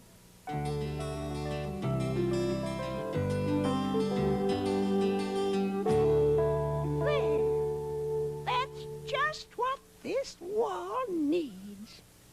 Oh, something's wrong. Oh, my goodness, there's a mistake.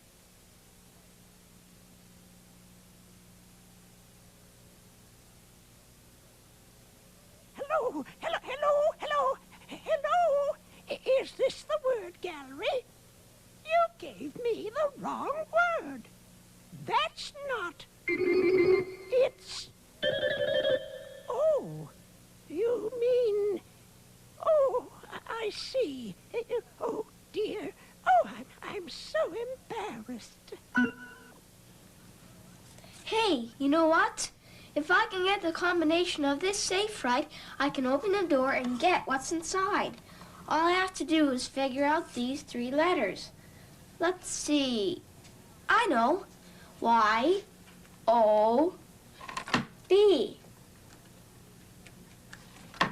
That sounds right. No, I must have done something wrong. They must go some other way. You come back later. I'll get it. Here are 1, 2, 3 words and 1, 2, 3 shapes. The question is, which words fit into which shapes? Jump goes there. I knew it all the time. I was just testing you. Room fits in there, and that means stop goes, wait a second. Something's wrong. There. Stop goes there.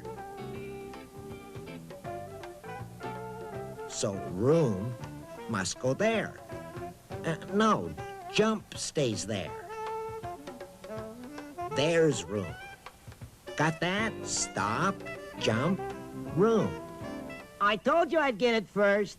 Now I'm going to read a poem I made up. Ready? Here goes. Room, a broom, a boy, toy. Stop, mop. That's not a poem. It rhymes, doesn't it? A poem should tell a story, too. Well, okay. But I'll need some help from everybody. You'll all have to call out the words I can't get. Ready? Old King Roy was a fussy old... He'd clean all day without... He'd sweep each... with the royal broom and slop it up with a mop. Oh. Please drop the mop, the prince said to King Roy. But he'd laugh and zoom through another, crying, you don't understand my... And then one day, he passed away while brooming up without... And the people said, King Roy, poor, he just didn't know when to mop. Speaking of rooms, let's see how many of these rooms you can name. Dining room.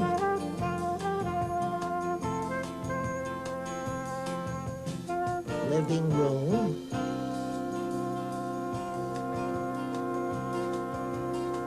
Mushroom. I bet you don't get this one. That's lots of room.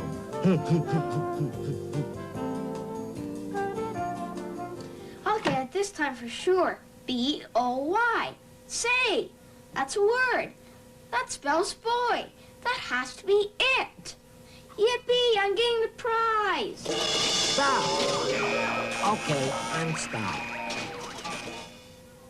Oh, no. Now I'll never get the prize. What a rip. You've got to be on your toes to keep up with the booth. So long. Goodbye. Goodbye. La la la la la la la la la la la la. La la la la la la la la la la la la. La la la la la la la la la la la. La la la la la la la la.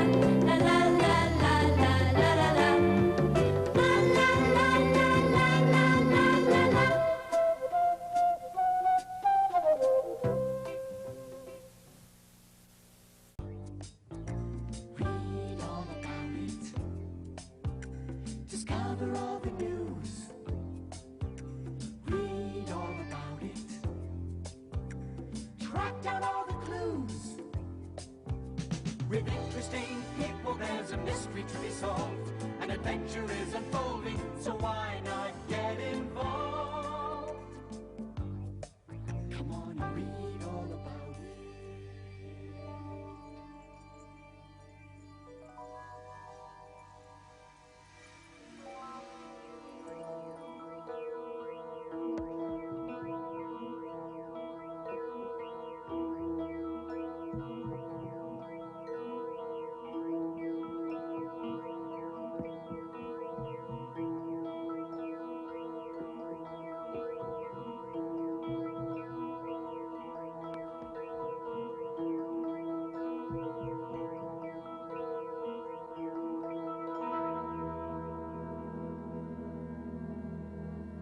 2 more words left. Oh, turning, going, revolve. One more word left. I can't stay awake. I can't think. It's... But they just can't disappear. Maybe we should call the police. Police would not believe that Samantha and Lynn have been transported to another galaxy. Oh, but we have to do something.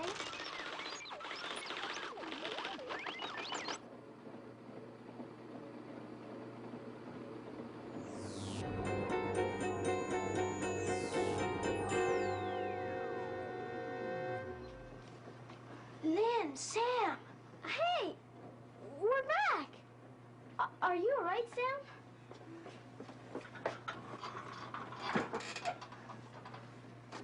I think so. What happened? You were hypnotized. I had to answer the last question by myself. What question? What are you talking about? You weren't gone very long. That's impossible. It seemed like hours.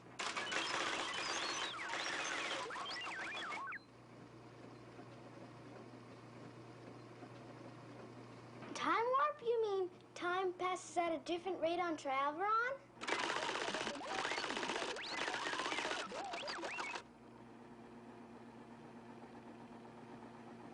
I still want to know what happened up there. We met Dunedin. He's the ruler of the galaxy Telefrancais. Oh, now I remember. He's just, a head.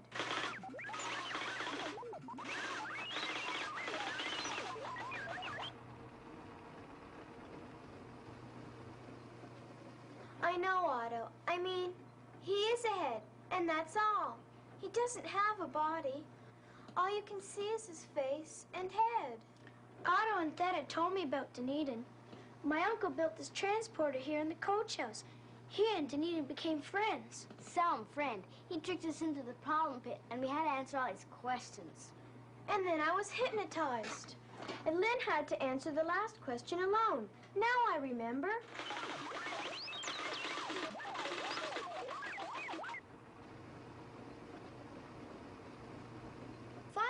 That mean to move in circular orbit.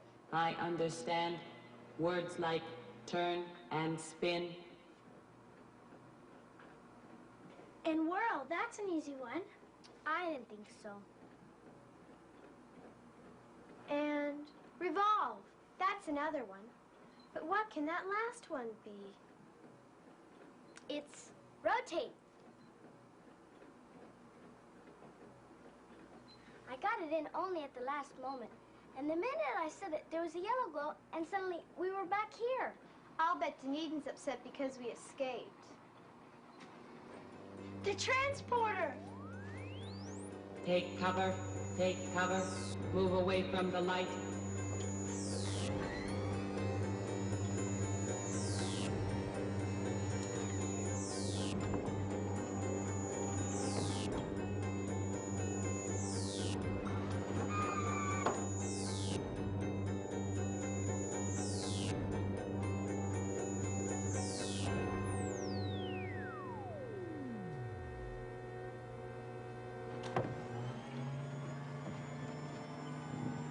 Is everybody all right? I am. Me too. Is it all clear? I think so. I'm not sure, Otto. It's writing of some kind. Look, it's becoming letters. It says Dunedin. Do you think he's sending us a message?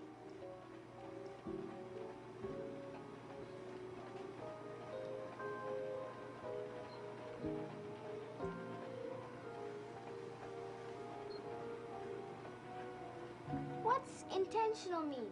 He's telling us he didn't mean to trap us in the problem pit. I'll bet. It sure was. It could have been an accident. Well, I suppose so.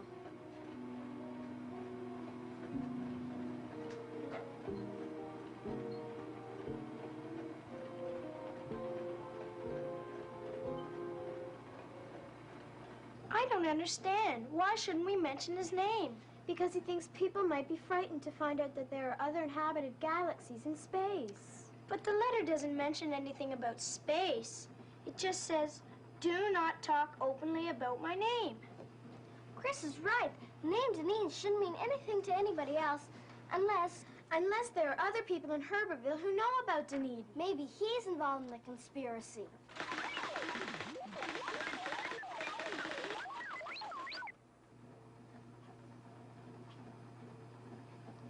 I have an idea.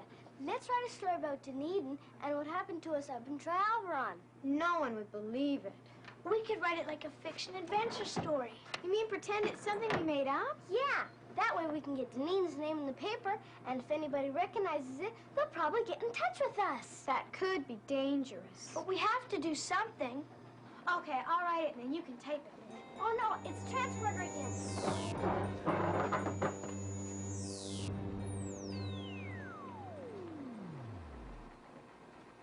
Where am I? Where am I? I demand to know where I am. This is not the palace.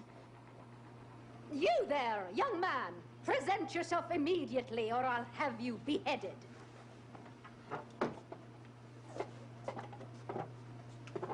Who are you? Who am I? You dare to ask who am I? I don't remember exactly. Wait. I think I'm a queen. I know I'm a queen. How did you get here? I don't know. There I was, living happily in my book. And all of a sudden, these lights started to flash and... From a book? Don't interrupt. And all of a sudden, these lights started to flash, and I... Probably a transporter malfunction. I said, don't interrupt. Who said that? Theta, she's our friend. Transporter seems to have locked into a different dimension. What kind of friend talks in words that cannot be understood? Theta said that something must be wrong with the transporter, and that you've arrived here from another dimension by accident. Accident? Accident? I'll have someone's head for this. Send me back to my book at once.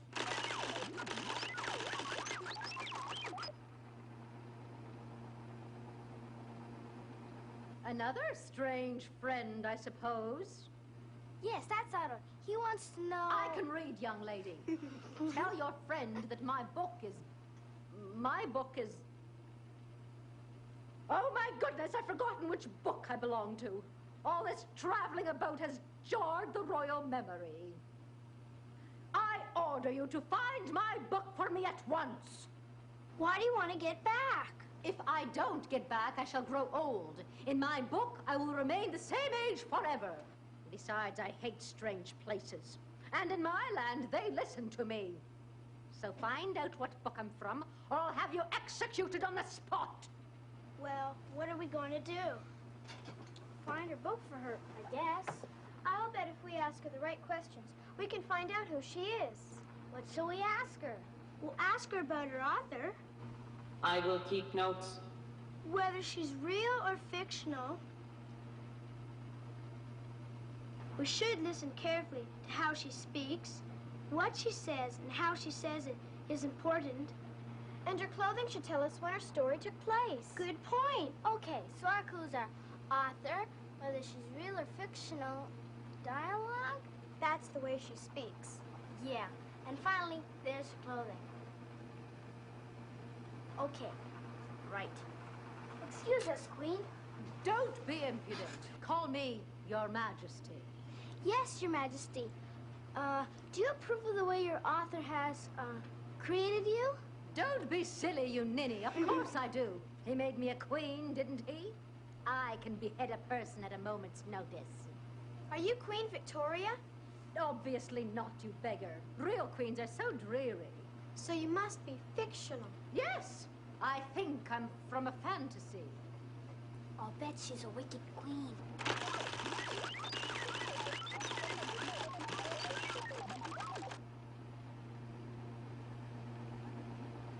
I read that. How dare you? Off with his head! Otto doesn't have a head. Find one for him. I refuse to be insulted by commoners. I will stand here in silence. If she's an evil queen, maybe she's the one from The Lion, the Witch, and the Wardrobe. What's she like? She's the Witch Queen from the land of Narnia. She wishes to be all-powerful, and when threatened by children and a magical lion, she becomes dangerous. Wait, this queen can't be her. That Witch Queen had a very white face. Hers is much too red. Well, how about the evil queen in Snow White, who turned herself into a hag? I am not an evil hag. I am infallible, absolutely perfect. Did you ever look into a mirror and say, "Mirror, mirror on the wall, who's the fairest one of all?" Of course not. I don't like mirrors. That I couldn't believe. What do you like? Croquet and tarts. Hey, that's a good clue. Maybe Her Majesty is from that nursery rhyme about a queen of hearts who had some tarts stolen? She's from a fantasy, not a nursery rhyme. When does your story take place? My story is timeless, young lady. I think we'd better check our clues. Excuse us, Your Majesty. Be careful what you say, or you will be in peril for your heads. Now, we know...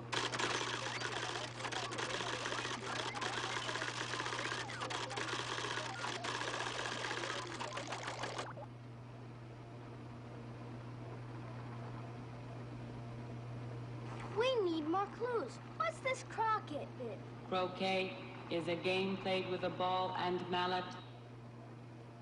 Well, that's not much help. I'll bet there's some storybooks in the library that have evil queens in them, especially ones that like to play croquet. Oh, get some books about mad queens, too. Goodbye, Chris. Where is that vassal going? To the library to find your book for you. Just a couple more questions, Your Majesty. Are you a major or a minor character? You must be jesting. Me, a queen, a minor character? Of course I'm a major character. I'm a very important person in the story. That was no help. She just might be vain. Do you remember any of the other characters in your book? I seem to recall a giant intruding into my land. A giant? Yes. I was just about to behead her. But she disappeared.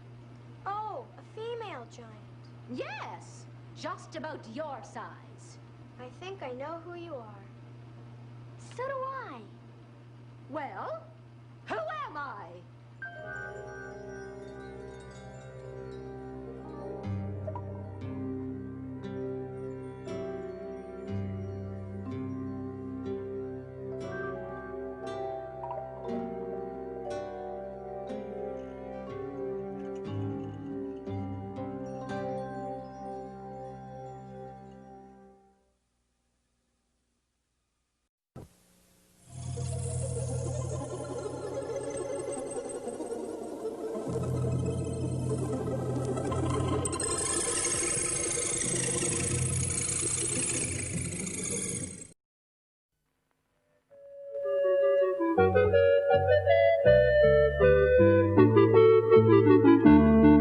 Well, you know my name is Simon, and the things I draw come true. Oh, pictures take me over, climb the ladder with you. Well, you know my name is Simon, and the things I draw come true.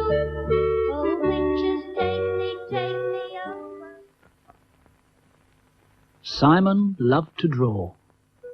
He would have liked to draw all the time, and occasionally he would even draw on the fence on the way to school. But he never finished anything he did. He was lazy. One morning, on his way to school, he had a surprise. He found a strange figure waiting for him by the fence. Simon recognized it at once. "Why, you're the drawing I did yesterday." The figure nodded. "I am indeed, and if you'll be so kind as to complete me, I would like to take you somewhere." So Simon took a piece of chalk out of his pocket and gave the figure an eye, an arm, and finished his clothes. Simon was proud of his work. "I'll call you, Henry, after my uncle, Archibald Henry," he decided. The figure thanked him and beckoned Simon to follow him. This is fun, thought Simon. Better than school. I have to work there. But he was wrong, as you'll see. Come on, said Henry.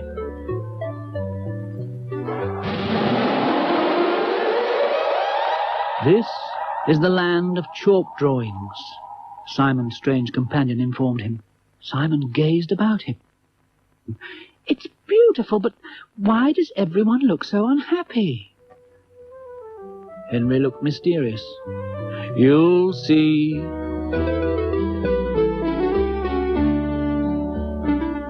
The train driver was waiting for Simon. To be able to see what you have to do, gestured the driver, we will have to use the train. Well, Simon looked about him. But it has no lines to run on. The driver frowned. You forgot to draw them when you drew the train. We can't go on until you do, and we have a long way to go. Oh, well, This will take hours and hours, thought Simon. Hours and hours. And the guard blew his whistle.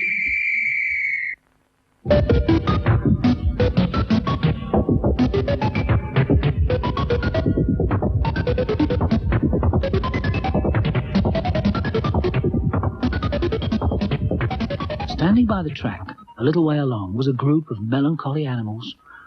Simon remembered drawing them one day when he'd been at home with the cold. I've got no tail to wag, growled the dog. I've no whiskers, meowed the cat. And we've no wings for flying, cheeped the birds. I can't swim without webbed feet, quacked the duck.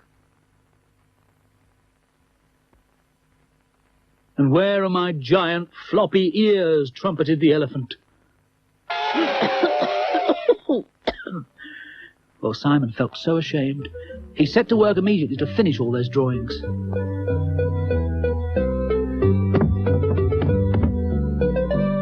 Henry was looking for Simon and wanted to show him some more of the land of chalk drawings. And Simon glanced at his watch. I must go, or I'll be late for school, but I promise to come back tomorrow. Well, the train was ready. He and his friends jumped in, and together they went back to the fence where the adventure had started.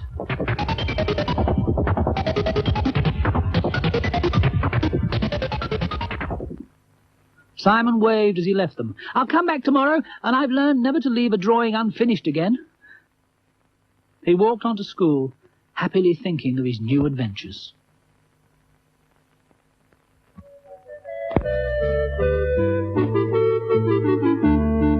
Well, you know my name is Simon, and the things I draw come true. Oh, pictures take me over, climb the ladder with you. Well, you know my name is Simon, and the things I draw come true. Oh, pictures take me over, climb the ladder with you.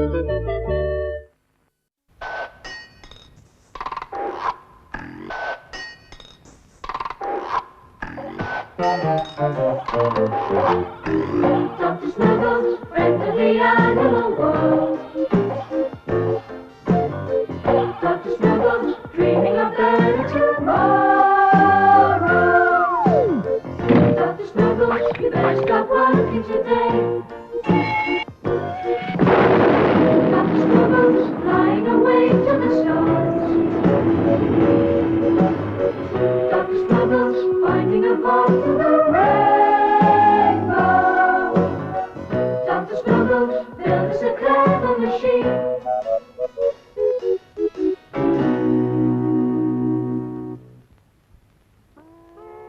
Miss Nettles was spring cleaning, with Matilda Junkbottom to help her. She went from room to room, dusting and polishing, until everything shone like new. Of course, Nobby Mouse hated things to be clean and tidy, though he did his best, or rather worst, to upset poor Miss Nettles.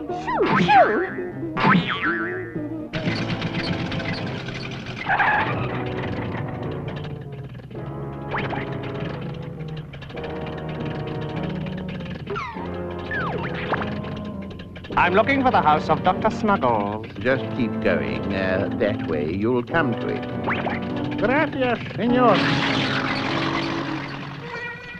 Hey, I'm Dr. Snuggles. Shoo! Shoo, I say! Good morning, Miss Nettles. How do you know my name? Everyone has heard of the famous Miss Nettles, housekeeper to the great inventor, Dr. Snuggle. What can I do for you? I want to sell you a carpet. No, thanks. But you haven't seen them yet. They are magnifique. They are the finest in the world. Oh. This one's from Turkey.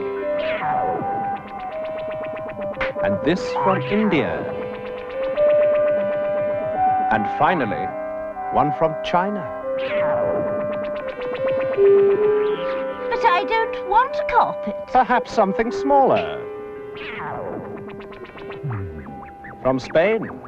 I've been looking for the right home for a long time. He obviously likes you, so if you like, you can have him as a present. A present? That is what he said. Please accept him.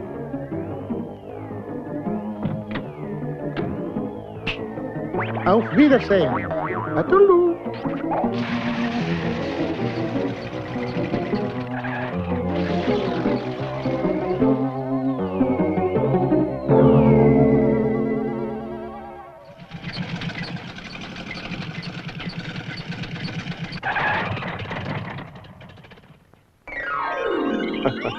So far, so good.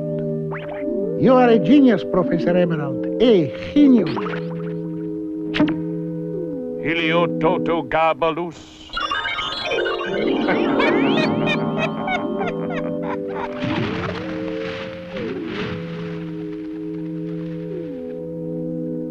I was on my way home to find out what that strange person wanted from me.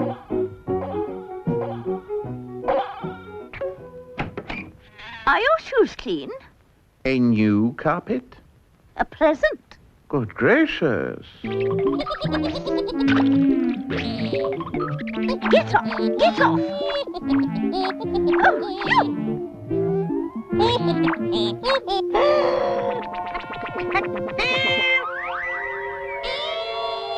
A flying carpet.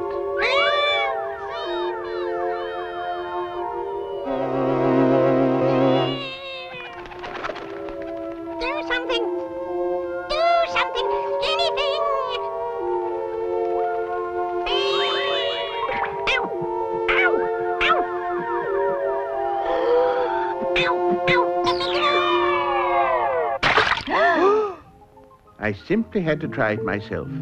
I'm sure you'd feel the same way. After all, it's not every day you get the chance to fly on a magic carpet. Come on, Miss Nettles. certainly not. Dennis? Yep. Hugo? It's the only way to fly. What nonsense! Here we go. It's not Dr. Snuggles I want.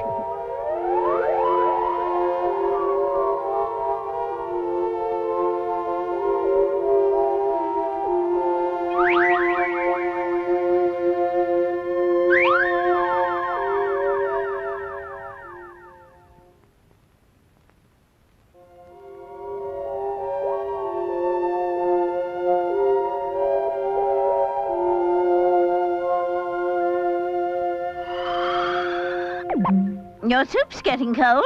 Oh, dear, I am sorry. It really is most exciting, Miss Nettles. Carpets aren't meant to fly. It's unnatural. It's not going to be easy. What isn't? Getting Miss Nettles on the carpet. Why do you want the Miss Nettles on the carpet? To capture her, of course. Why do you want to capture her? Because I want a housekeeper. Miss Nettles, Miss Nettles, Miss Nettles! It's the treacle tree. Will you be quiet, Trickle Tree? We're having our lunch. But Miss Nettles, Now! Leave it down! Leave it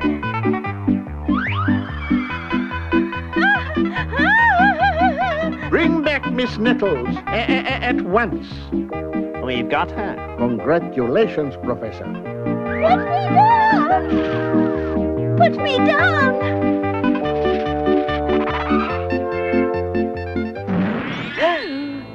Don't worry, Miss Nettles. You are in very safe hands. I am Professor Erasmus Emerald, and this is my bush baby, Horner. Enchanté, mademoiselle. I'm the most wicked magician in the whole world, and I need a housekeeper. She's been kidnapped. Kidnapped? Stop, thief! Stop, thief! This is an outrage! Enemy bird approaching. Hello, Toto Gabalus. Oh, let's get out of here!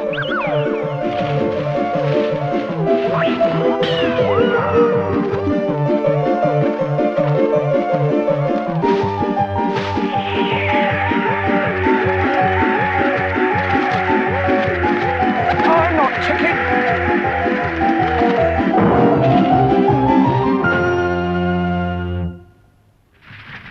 Oh dear, poor Miss Nettles.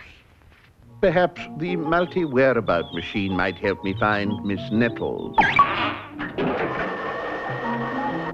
The only thing I could find that belonged to Miss Nettles was an old duster. I hoped the machine would be able to tell me something, at least. Well, it was no use.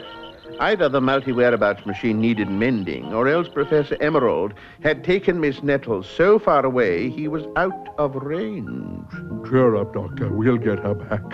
There was only one answer. We'll have to ask the Cosmic Cat. The Cosmic Cat? What on earth is that? As a feline fortune teller, he can tell you the future. Come on, let's go. I was sure that he'd know just what had happened to poor Miss Nettles.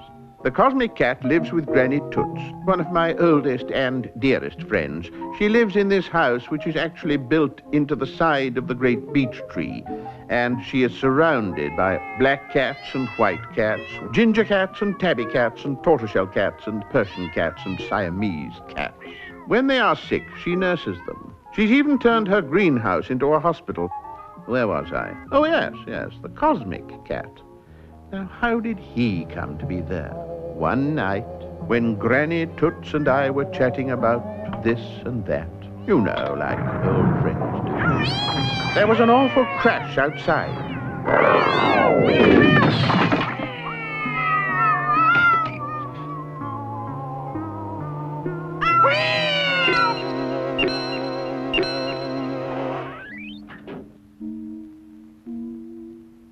Take me to your leader. It was the amazing Cosmic Cat.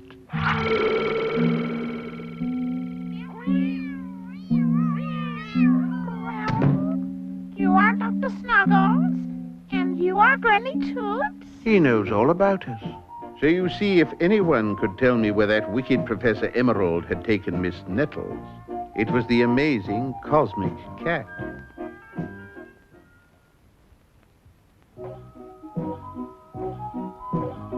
Granny Toots's house was rather far away from my little house.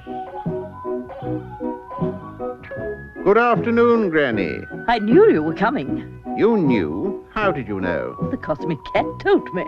You see? Incredible. Fantastic. Where is he? Here. Miss Nettles, you have come about Miss Nettles. What? I can see her. Well, of course, what he meant was he could see Miss Nettles in his mind's eye, almost as if he was dreaming about her. Look into my eyes, Doctor. I did as he asked, and gazed deeply into his pale yellow eyes, deeper and deeper, and then I could see Miss Nettles. Where are we? I said, where are we? The Viridian Sea.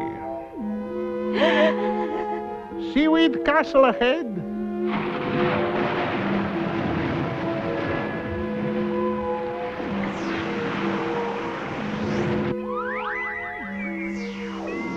Welcome to Seaweed Castle, Miss Nettles. Your new home. Well, Doctor, what did you say? Seaweed Castle. Where is it? In the middle of the Viridian Sea. Is it far?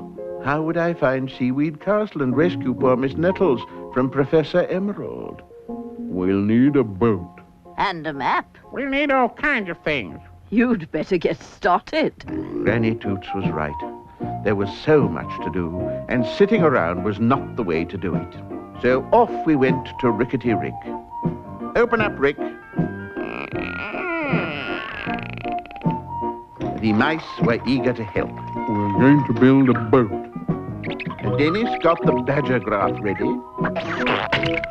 He could not help it. It would have to be a large sort of boat. After all, we didn't know how long the journey would take us. It was a lovely big boat, but what were we going to make it with?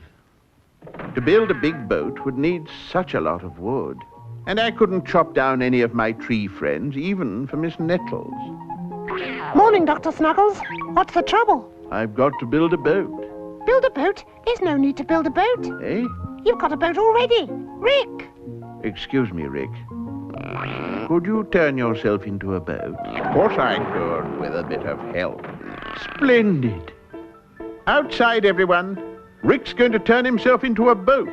Mind you, I've never done this before. There's a first time for everything. He took off his roof and rearranged his walls. He blocked up his windows and pulled up his floor. And finally, he rolled himself over. I've done all I can. The rest is up to you.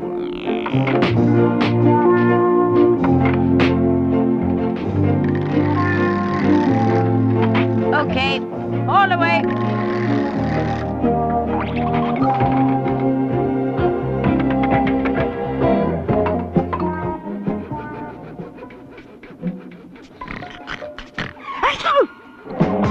Hand it back to me. I'll get you.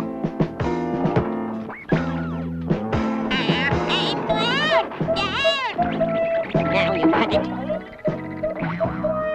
Next time I'll get you.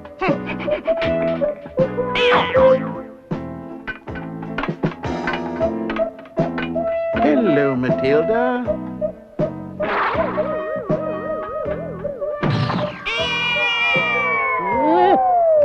Rickety Rick was changed completely.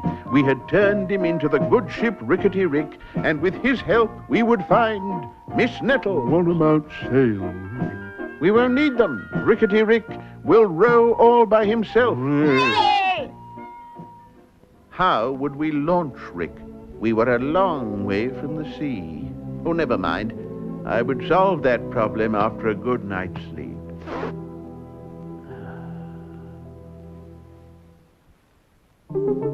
We had to get Rickety Rick to the sea. But how? Wheels, Did you say something? wheels. Oh, You need wheels. The umbrella was right as usual. But where were we going to find wheels big enough for Rickety Rick? We must have a wheel hunt. Everyone started looking for wheels. They searched all over. Dennis found one, but it wasn't big enough.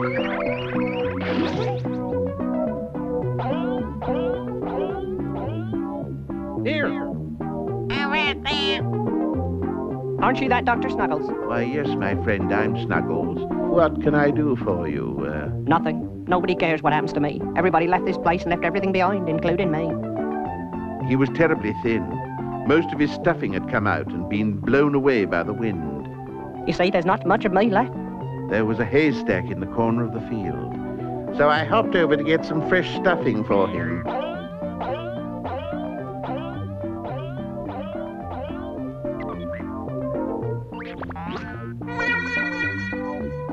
I had found the wheels, but first took care of the scarecrow. Even with Matilda to help us, it took a great deal of hard work before we finally fixed the last wheel to Rickety Rick. And then we were ready. We loaded Rickety Rick with everything we thought we might need. All aboard! Time to go. I'm a terrible sailor. I'll be ill. You'll be fine. Don't worry so.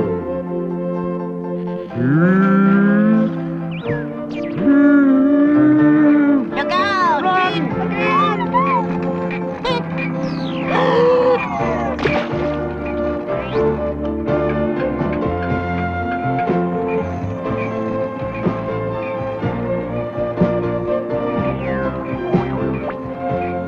on our way to the sea. Matilda pulled the good ship Rickety Rick through the countryside.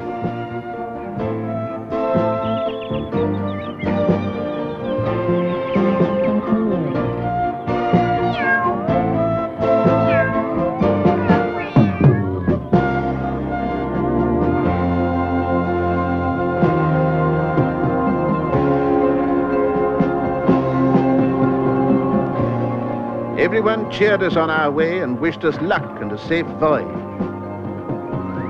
On and on we went, past fields full of corn and sheep and flowers, until Matilda reached a very, very steep hill.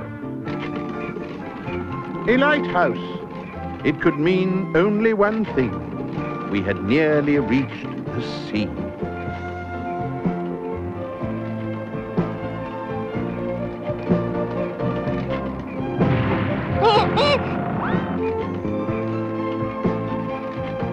Go on, Matilda, you can do it.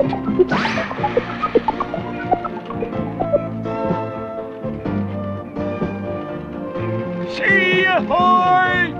Look!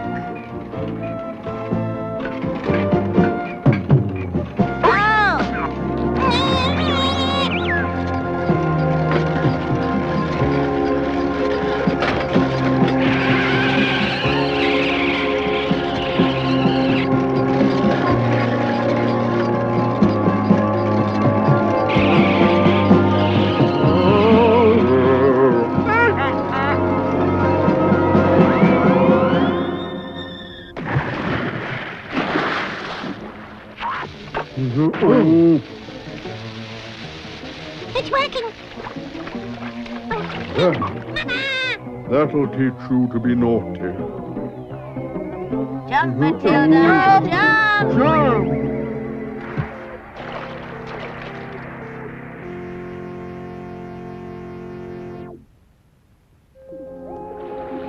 We were safely on our way.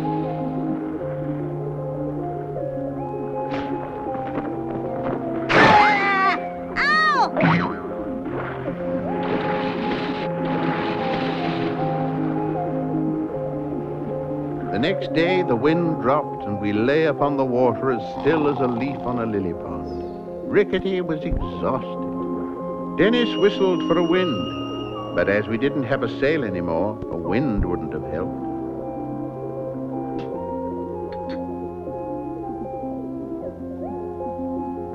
Then suddenly, I had the answer. The good ship Rickety Rick would be driven by junk bottom power. Come on, Matilda. Here we are.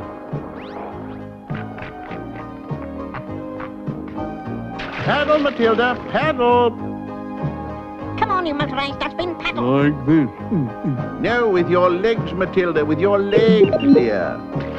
Faster, faster. Not that fast. That's perfect. With Matilda behind us, we didn't need any sails. We ran into storms that lasted for days. The life on the ocean wave, you can have it.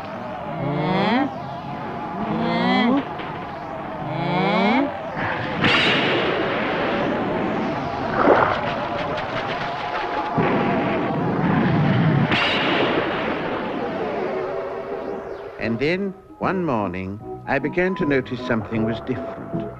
Look, the sea is as green as grass. All hands on deck. All hands on deck. Huh? Oh, no. All hands on deck. Is there no peace? We have reached the Viridian Sea, I believe. Oh, Castle ahoy!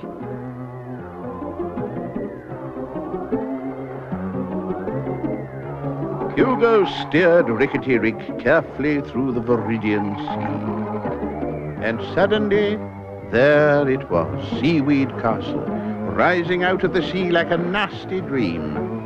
Somewhere inside was poor Miss Nettles, hard at work for the evil Professor Emerald.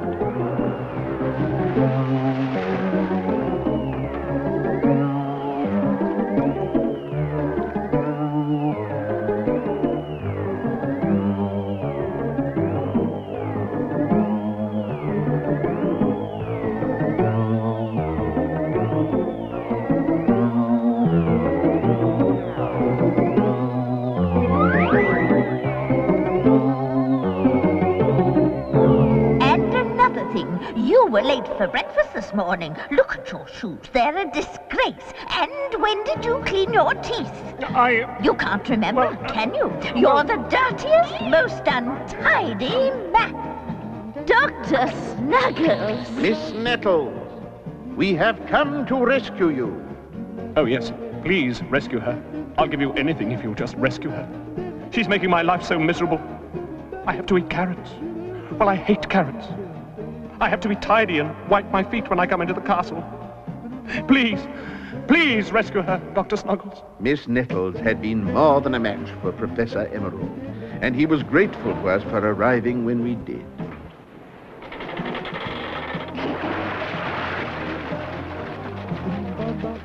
Goodbye. Bon voyage, arrivederci, gnädige Fräulein. Goodbye and so long. So we set course for home. We had sailed halfway around the world, and we had rescued Miss Nettles. Oh, yeah.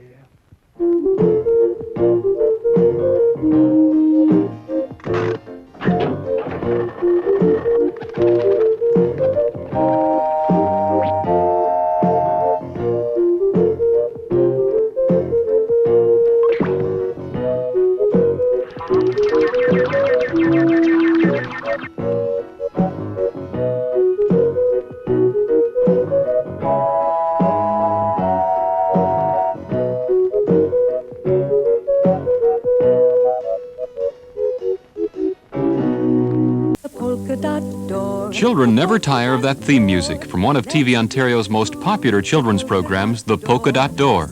It begins our weekday morning programming at 8, followed at 8:30 by a series of delightful tales of magic, the world's best-loved folk tales and children's stories. Then at 8:45, a half-hour visit with the appealing characters who visit Mr. Rogers' neighborhood. Programs your children can get involved with weekday mornings this fall from 8 to 9:15 on TVOntario.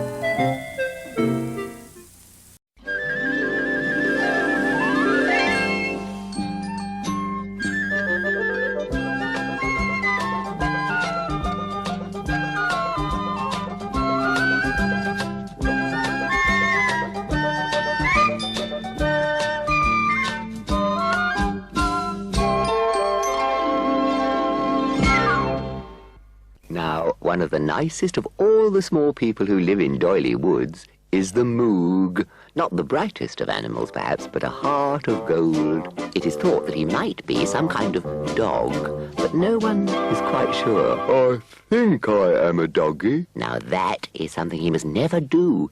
Think! How well I remember the last time that happened. The Moog had been sitting in the woods for some time, saying to himself, "It's not very nice sitting here," which was because he was sitting on a thistle. Then suddenly, it was a Think's cloud. "I think," said the Moog. It was his first thought ever. "I think there is a spiky something right underneath me." Then before the Moog's poor brain could take a well-deserved rest, up came thought number 2. "I think I shall. I think I... Oh, yeah. I think I shall get up, and then I shall move across, and then I shall sit down over there." Which he did. I was right. There was a spiky something. That was very clever thinking. The Moog then started to think of all sorts of things. "That is a cup. And that is a saucer. Well, that is an old boot. Hey, now I'm thinking of Evil Edna, the Wicked Witch. And that's a big red squashy tomato. Now I'm going to think something very naughty.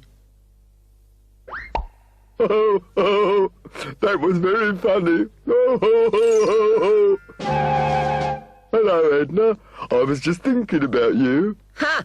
I trust you were thinking nice things. Now here, a brighter animal would have told a fib. No, Edna, not nice things, but it was very funny. I thought of you being hit in the face with a tomato. Ah, little Moog, you know what your trouble is. You are too unselfish. Oh? You should think of yourself occasionally. Can you think of yourself, Moog? I'll try. Yeah, that's me. Come, Moog, you can do better than that.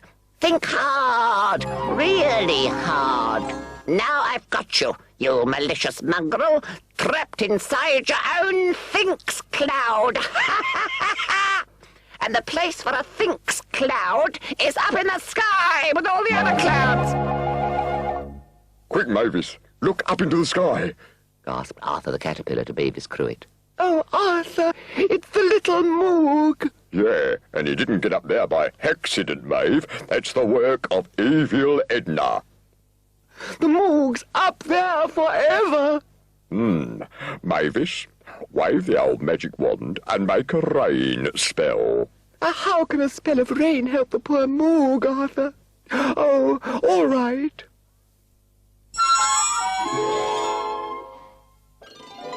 Oh, Arthur, that is clever.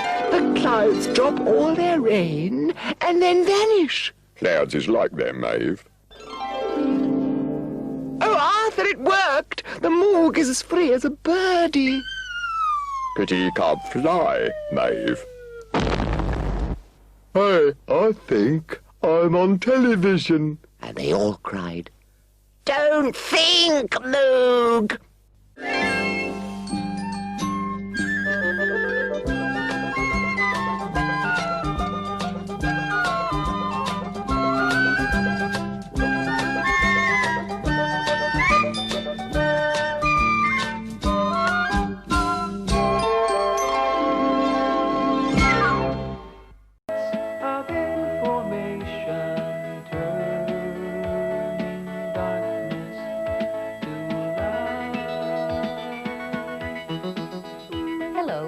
Welcome to Bits and Bytes, a television series about computers, or rather about microcomputers, the small personal ones that are selling like hotcakes nowadays.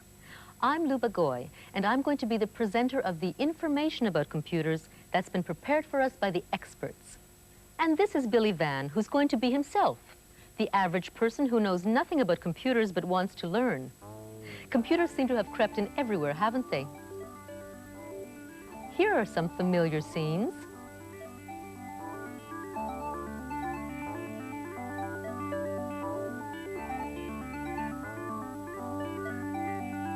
You can't get away from them. And how many of us really know how they work?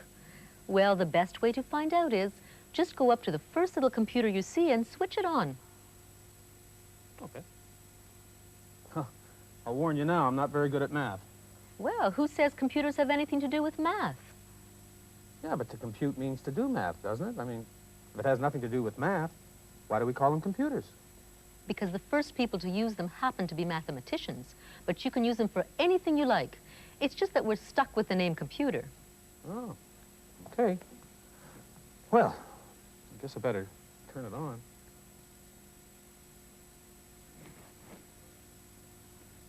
The switch is at the back. Oh, really? Hey, you're right. But why is it hidden? So that you don't switch the computer off by mistake. Now, that's very smart. What's this? 31,743 bytes free. What on earth is that? We'll come back to that in a minute. What matters now is that the computer is ready. Okay. Oh. When does it start? Is something wrong with this? Hey, do something. Come on. I'm afraid computers don't do anything on their own. You have to tell them precisely what to do step by step. You have to program them. Oh, wait a minute. I don't know how to program. You don't have to do the programming yourself. Beside you is a ready-made program you can feed into the computer. Oh, but this is just an ordinary audio cassette. Yes, it is. And you can play it on that ordinary-looking audio cassette recorder that's already plugged into the computer. Oh, okay.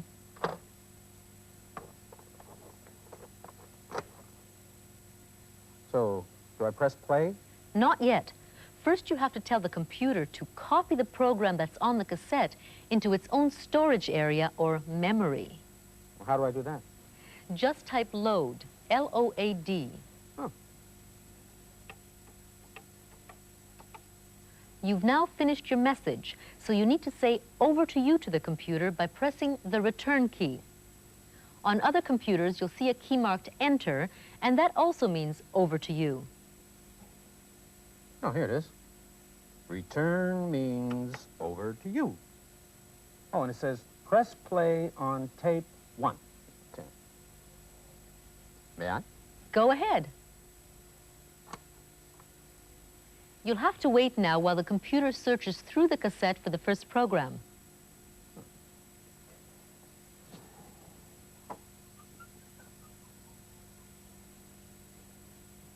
I thought these things were supposed to be fast. They are fast. It's the cassette that's slow. The poor old computer can only go through a cassette at normal playing speed. Oh. Ah, finally. What it's doing now is loading or copying the word game program into its memory. Now the program is loaded, but nothing's going to happen until you tell the computer to start obeying the instructions in that program. To do that, you tell the computer to run the program. Type run and then press return. Okay. R-U-N, return. Scramble letters. Oh, it's a word game. Great, okay. Press space bar. What is your name? Okay. My name is B-I-L-L-Y,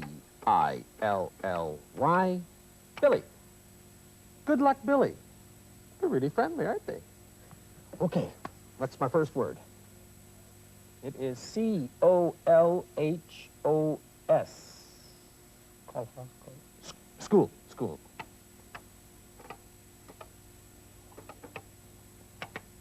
Hey, I'm right. Okay. Second word is Gilco.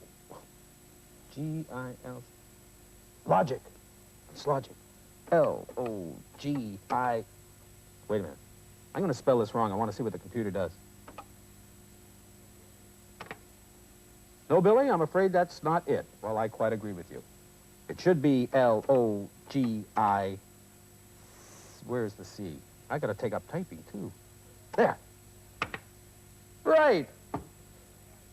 The third word. You know, this is something else. I can't believe that all this information, words and letters, can be contained in an ordinary audio cassette. Let me show you something. Take the cassette out of the recorder and listen to it on the regular cassette machine that's beside it.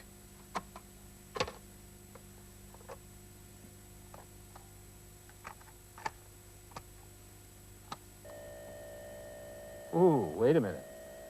That doesn't sound like what's on the screen here. No, it doesn't, because that's the sound of the binary code. And what's the binary code? Let's have a look. If you lift the lid of a computer, you will see a circuit board into which a number of little boxes have been plugged. Each box contains a chip, which consists of thousands of microscopic electric circuits, each of which can be either on or off. This is the only language that the computer understands. Is one of my circuits on or off? A sequence of several ons and offs in various combinations can represent any number or letter or graphic symbol, and we can symbolize these ons and offs by using a 1 to stand for on and a 0 to stand for off. Most computers can represent any of the symbols on their keyboards by various combinations for a total of exactly 8 ones and zeros.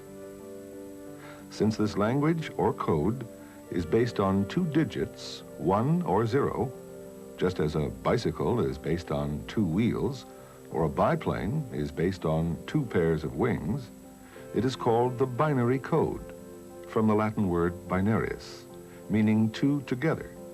And each of the ones and zeros is called a binary digit, or bit for short. So it takes 8 bits to represent any keyboard character. Such a group of 8 bits is called a byte. 1 byte is the equivalent of 1 character. This computer can store or remember roughly 32,000 bytes. That means you can feed a program into it that uses up to 32,000 characters, letters, numbers, or graphic symbols.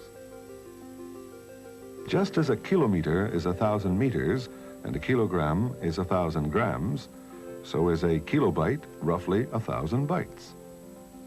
This computer, therefore, has a 32 kilobyte memory, or a 32K memory for short. But the memory of most small personal computers can be extended to at least double that, 64K. This may sound a lot, but it isn't. The average page of a book contains about 2,000 characters. It's a 2K page. So even a 64K computer can only store as many characters as a 32-page book. And a 32K computer only as many as a 16-page book. Although, of course, a computer can do a lot more with its characters than a book can. But that's another story. Bits and bytes. So this is a 32K computer, 32,000 bytes. But didn't it say something about 31,000 bytes when I first turned it on? How do I get back to the beginning? The easiest way is to just switch the computer off, then on, but... There. You see? 31,743 bytes free. But why doesn't it say 32,000 bytes free? Because the computer has to keep some in reserve for various operating functions. Well, no, it doesn't matter. I've lost my place in the word game program now. I'm sorry, but you've done more than lose your place. When you turn the computer off, you make the entire program disappear from its memory. Now you know why the on-off switch is hidden out of the way. I sure do. Okay, well, how do I get back to where I was? You have to go through the whole loading process all over again.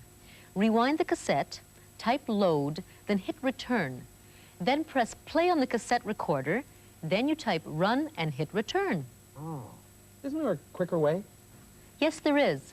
There's an Apple computer right beside you that's already hooked up to a device for getting at ready-made programs very quickly. It's called a disk drive. Oh, all right. Switch is in the back, I suppose? That's where it is. But there's nothing on the screen. No, the Apple uses an ordinary TV set, and you have to turn the screen on separately. Oh, okay. Oh, here it is. Now, do you see that envelope beside the computer? Uh-huh. It contains something called a floppy disk. Take the disk out and turn it so the label is up. Make sure the slot is facing away from you. What's this? Okay. Now lift the flap on the disk drive. That's this here. Slide the disk in and close the flap. Okay, label up. There. Oh, choose a game. Instant Zoo. I think I'll play that. Now just follow the instructions on the screen. Okay, it says press 1, 2, 3, 4. It's number 1 and press return. Loading Instant Zoo. This is a pattern recognition game prepared by the Sesame Street people. Oh, it sounds like fun. Instant Zoo, an animal guessing game. Okay. Here comes an animal. Try to guess what it is. Okay, let me see. To see more, press return. Okay, there we go. When you want to guess the animal, press the ESC key, and there it is. Oh, I know what that is, I think. Fish. It's a fish. Let me see now. F-I-S-H. Turn. Hey, I'm right. It's a fish. And a musical one, too. Yep, it's a fish. You're really in the swim of this game. Okay, press return. And what's this animal now? When you want to guess the animal, press the ESC key. Okay, that looks like, those look like ears to me. Wait a minute. ESC, the animal is a rabbit. Okay, R-A-B-B-I-T.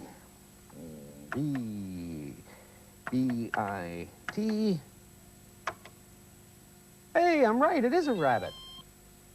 Ah, well, what else is there to see? How can I choose another program? You hold the control key down and press the reset key. Control, hold down, reset. Boy, oh boy, this floppy disk really is fast. Can I have a look at it? Certainly, just pull the disc out. Okay. It doesn't look much like a disk. It's not round and it's not all that floppy. People are often confused when they first see a floppy disk because it doesn't even look like a disk. For one thing, it's square, not round. They're also confused by how disk drives work. So we went to Hewlett-Packard and asked them to explain. A floppy disk uses a much faster method of retrieving and storing programs than a cassette. The cassette is in a much more durable package, but you have to allow for rewinding and fast forwarding to build up from one spool to the other.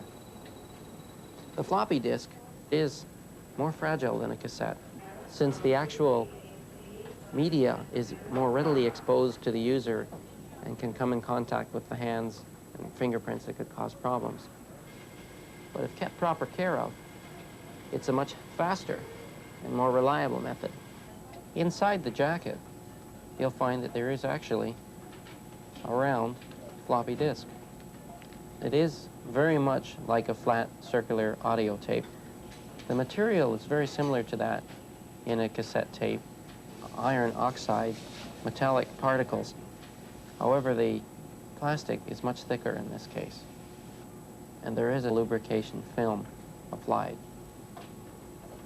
There is a small felt-like surface built into the envelope. That allows the disc to slip evenly and smoothly inside the jacket. There is also a slight airflow built up by the disc turning inside the jacket.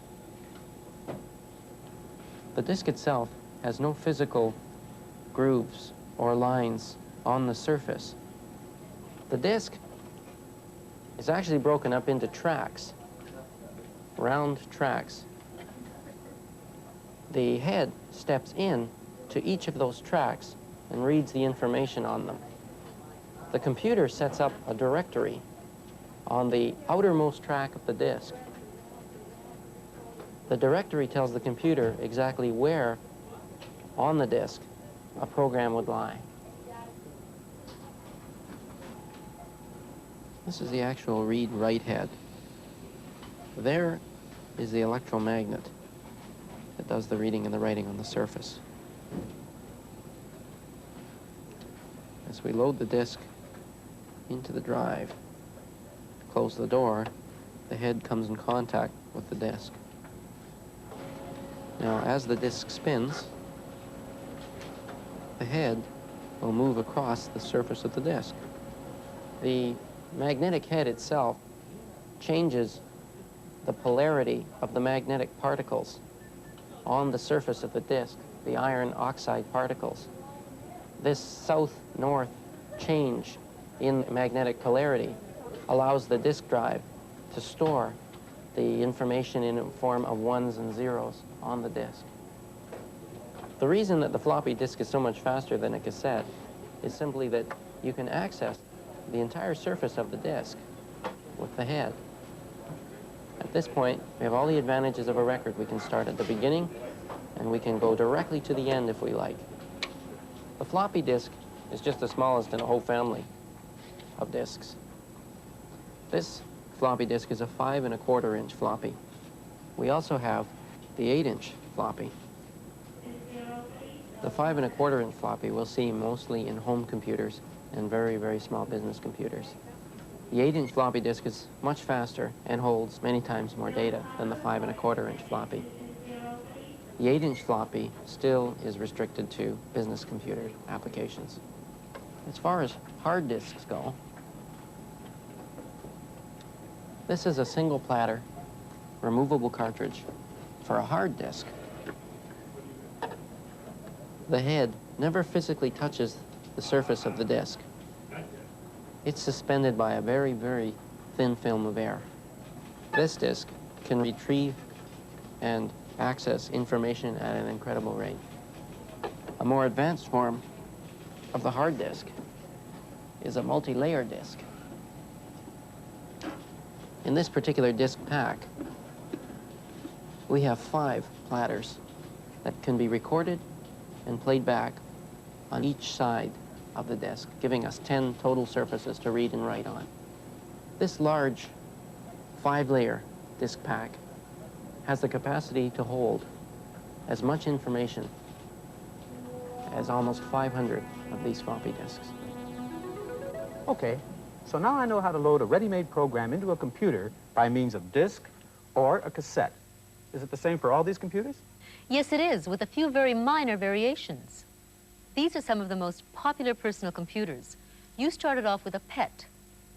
Then you tried an Apple. This one is the Radio Shack. This, the Atari.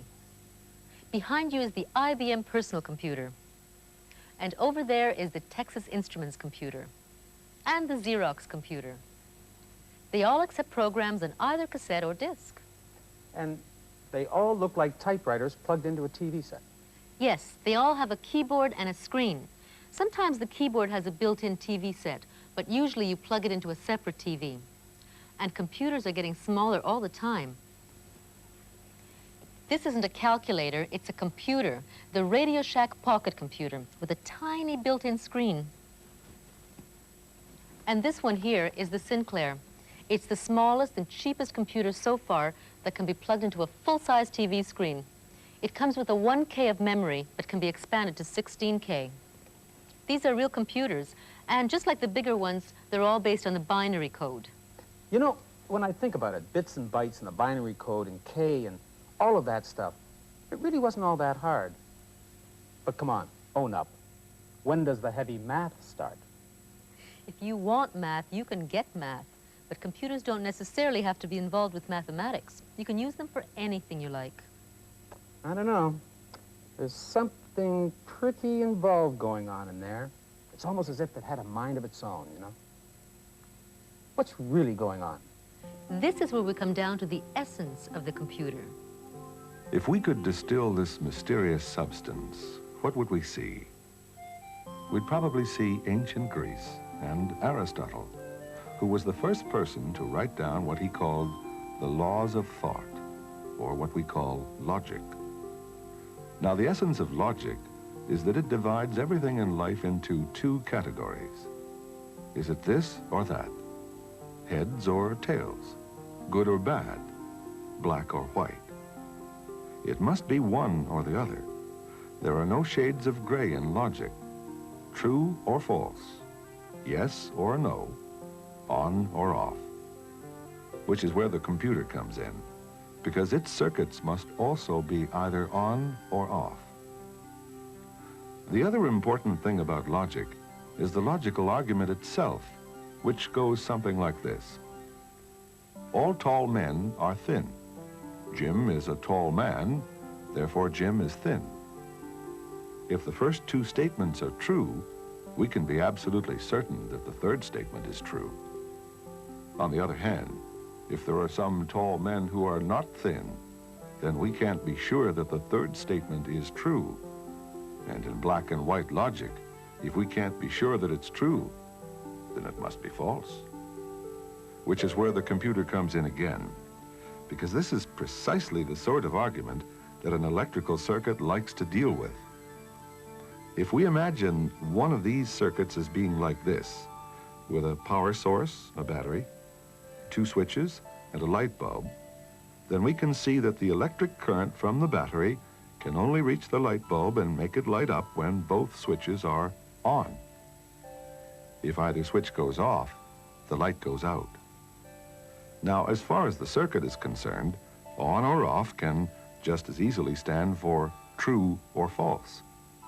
So if the first switch is statement 1 in our logical argument, and the second switch is statement 2, and the light bulb is statement 3, then Only when both of the first two statements are true can the third statement also be true. But if either of the first two statements is false, then the third statement must also be false. What all this boils down to is that a computer is not a calculating machine. It's a logic machine. It doesn't so much compute things as argue about things in a strictly logical black and white fashion. So what you're saying is that these computers are nothing but a bunch of little electric Aristotles turning each other on and off? That's a good way of putting it. And what I've been feeding them by means of a disc or cassette is really a series of logical arguments? Exactly. Those two educational games you looked at were both based on logical arguments. Okay, I played a couple of games based on logic. Now, what else can the computer do for me? That's what this whole series is about. Here's a preview of what's coming up. We'll be looking at how to write simple programs. Then, print, quotation, late, exclamation point, quotation. Don't forget the colon. Don't forget the colon. There we are. And go to 20. That is terrific. Oh. Yeah, but my program isn't finished yet, is it? Not quite. How to file information on the computer. So this program is now permanently on a disk. Type catalog and you'll see. Okay.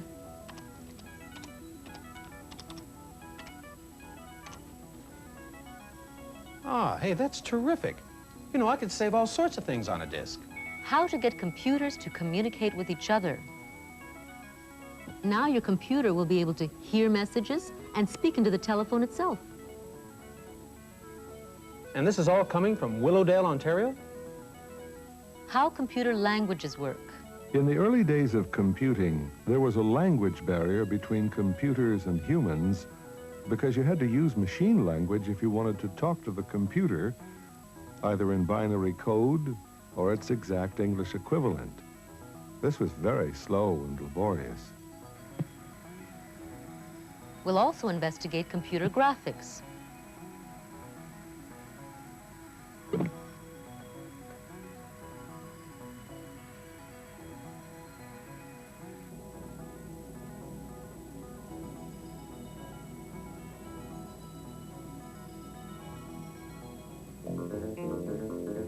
Computer music.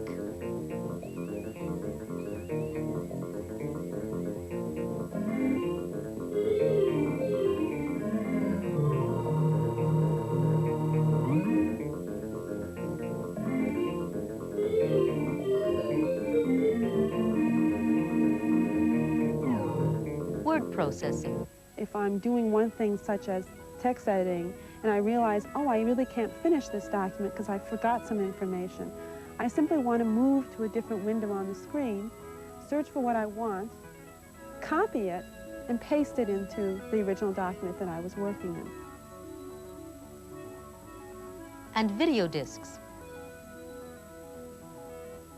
And video text systems. In the program that comes immediately after this one, we'll look at some everyday applications of the computer. How it can help you work out your finances. Why? Enter. Oh. Now press the space bar for each succeeding year.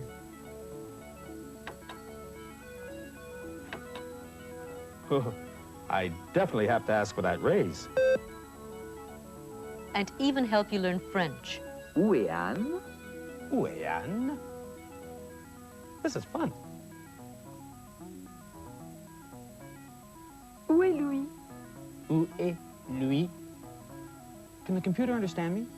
We'll also have segments on the speed of the computer. If the computer could see us, to its eyes, we would appear to be moving about as fast as a lump of rock. And two different types of memory, ROM and RAM. The computer can read this left half of its memory, but it can't write on it. It can't change it. It is therefore called read-only memory, or ROM. But the computer can, in a sense, write on the other half of its memory.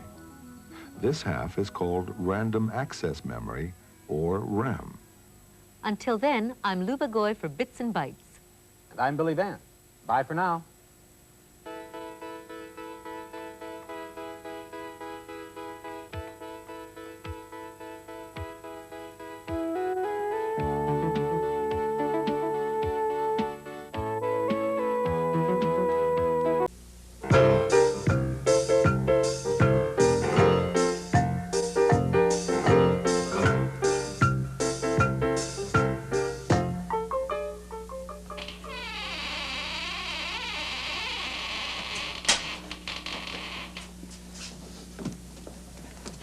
What's the matter? Oh, I don't know. But ever since last night, doors have been opening, things have been falling all by themselves. Henry, about this commemorative article you wrote on Max Voyeur. Oh, that guy that died 10 years ago? Yes, it's dull. Henry Voyeur's widow donates a tidy sum to this newspaper so that on the anniversary of her husband's death, he can be remembered in our paper with style. He was, after all, a man with a flair for the variety, the occult. Haven't you ever heard of variety of word order? Listen to this. Max Voyeur died 10 years ago today. Max Voyeur was a well-known ballroom dancer. Max Voyeur is remembered with undying affection by his wife, Matilda. Always Max Voyeur is. Max Voyeur was. Vary the word order. Get some variety into your writing juggler. Oh, did you see that? Well, I know the truth hurt, Henry. No. That stapler slid across the desk and tried to hit my foot. Oh, sure. Now I want this rewritten by 5:30 with variety in word order. Oh. Max Voyeur died 10 years ago today. What else can I do to that? Did you see that? That drawer tried to hit me. Oh, now, Henry. No. First the stapler, then the drawer. Something very strange is happening around here. Come on, Henry, let's get to work on this article. Put some variety in it and give it a lift. We mean something like 10 years ago today, Max Voyeur died? Well, that's not the kind of... Henry, look! Now do you believe me, huh? You don't think Max Voyeur's ghost has come to haunt us? Did you two hear anything?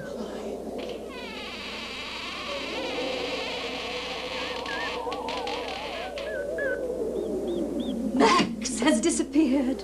Matilda, Max was cremated 10 years ago. He's here. Max? Max?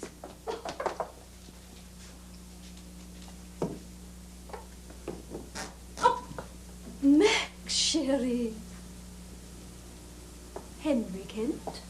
Last night my husband complained about your commemorative article. Oh, stop making like a motorboat, Henry. He didn't know Max. If he had, he wouldn't have written about him so boringly. This tedious young man writing about my exotic husband? No wonder my Max has been sulking. Oh, I think I'm beginning to see what's happening. The stapler, the hanging, the drawer. What time did you write that article, Henry? Oh, about 6 last night. And when was the last time you saw Max? A lifetime ago. 6 o'clock last night, I think it was. His voice was all around me. What did he say? Repent, Henry Kent. Henry Kent, repent. Variety and style are my elements. Vary your structure or I shall vary yours. Rewrite my notice or live with creaking doors. It's the notice! The commemorative notice! Change it, Henry! Give a little variety to the word order and Max's ghost won't haunt you anymore. Oh. Okay. 10 years ago today, Max Voyeur died. The well-known ballroom dancer was a stylish and colorful personality with a taste for variety. It's working. Max? Max? Do go on.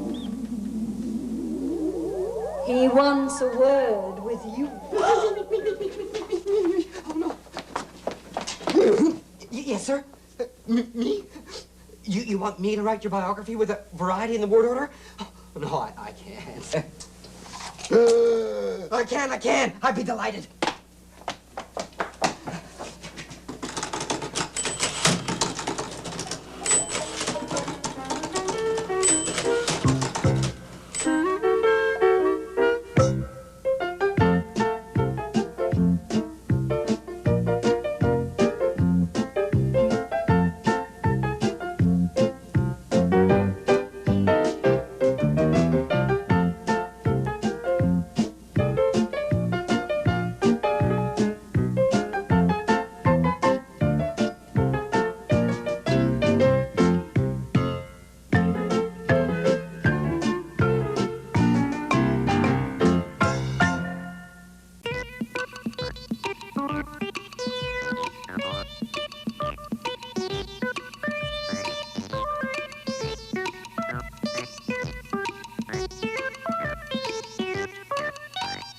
first thing you will hear on going into a French restaurant is the waiter saying, "Une table, monsieur?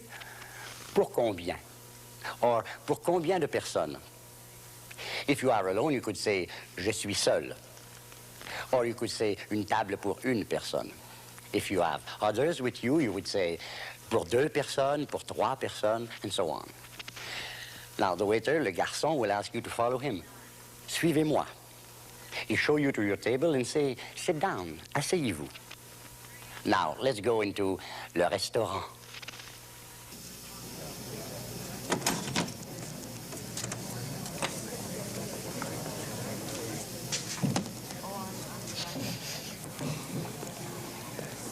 Bonjour, monsieur. Bonjour. Une table, monsieur? Oui, une table, s'il vous plaît. Pour combien, monsieur? Je suis seul. Vous êtes seul? Alors, une table pour une personne. Suivez-moi, monsieur. Pardon? Suivez-moi.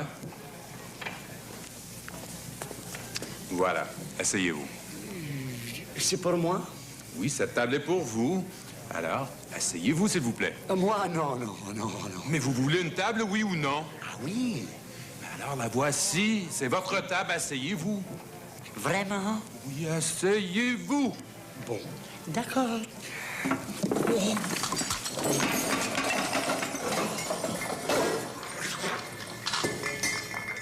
Pour combien?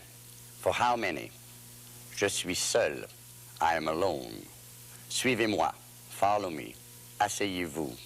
Sit down. I go into a restaurant because I'm hungry. Parce que j'ai faim. Or just because I want to eat. Parce que je veux manger. It's necessary to read the menu first, of course. Il faut lire le menu. A typical French meal might start with some meat paste, le pâté, then soup, la soupe, perhaps followed by beef, le bœuf, then salad, la salade, cheese, le fromage, fruit, les fruits, etc. Le garçon will ask, "What will you take?" Qu'est-ce que vous prenez? You would answer, "I'll take such and such." Je vais prendre, or just, je prends such and such. Now, the word for everything is tout.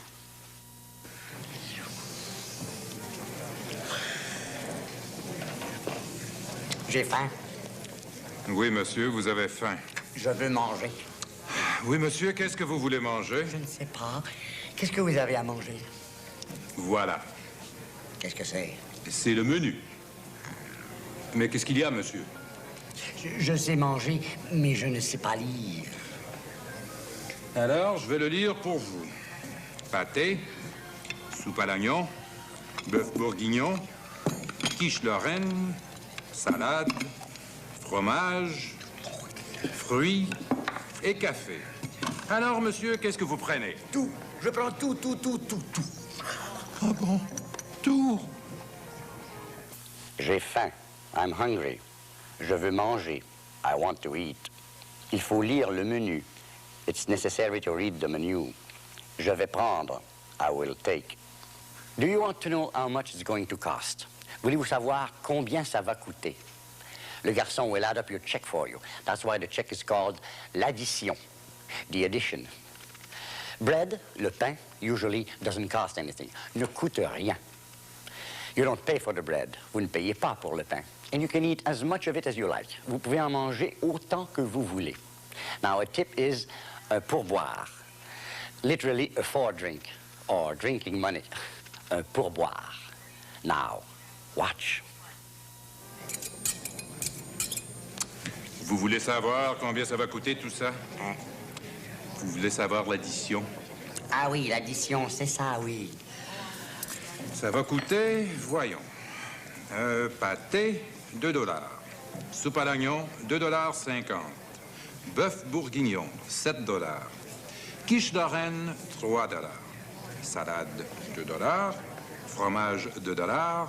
Fruits, $1. Café, $1,25. Alors, l'addition, ça fait combien? L'addition est de $20,75. Et le pain, ça coûte combien? Le pain ne coûte rien, monsieur. Vous ne payez pas pour le pain. Le pain ne coûte rien. Non. Je ne paye pas pour le pain. Non. Je peux en manger autant que je veux. Vous pouvez en manger autant que vous voulez. C'est comme de l'eau. Le pain ne coûte rien et l'eau ne coûte rien. Non. Oh.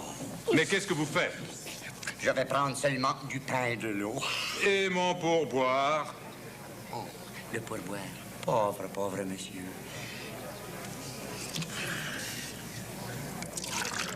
Voilà votre pourboire.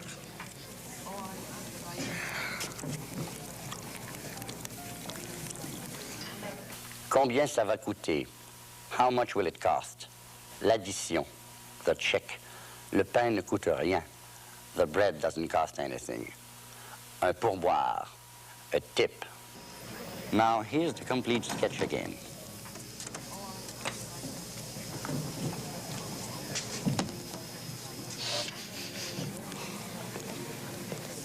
Bonjour, monsieur. Bonjour. Une table, monsieur? Oui, une table, s'il vous plaît. Pour combien, monsieur? Je suis seul. Vous êtes seul? Alors, une table pour une personne. Suivez-moi, monsieur. Pardon? Suivez-moi. Voilà. Asseyez-vous. C'est pour moi? Oui, cette table est pour vous. Alors, asseyez-vous, s'il vous plaît. Moi, non. Mais vous voulez une table, oui ou non? Ah oui. Alors, la voici. C'est votre table. Asseyez-vous. Vraiment? Oui, asseyez-vous. Bon, d'accord.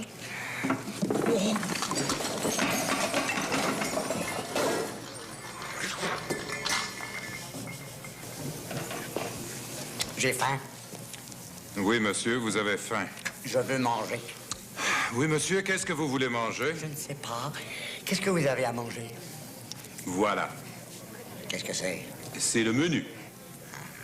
Mais qu'est-ce qu'il y a, monsieur? Je sais manger, mais je ne sais pas lire. Alors, je vais le lire pour vous.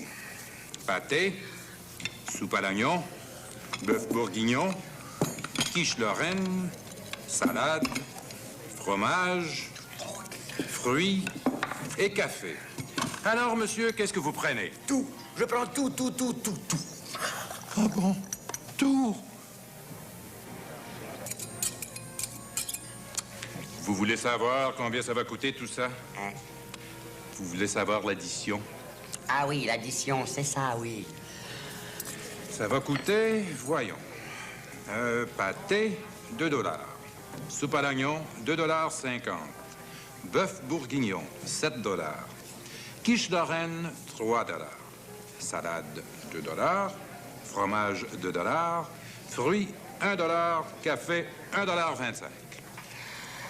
Alors, l'addition, ça fait combien? L'addition est de $20,75.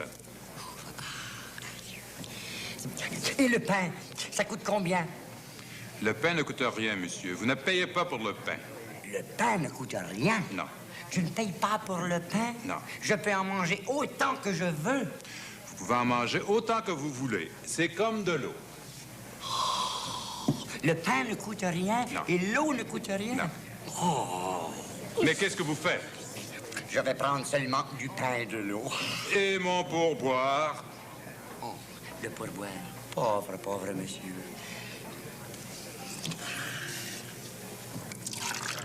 Voilà votre pourboire.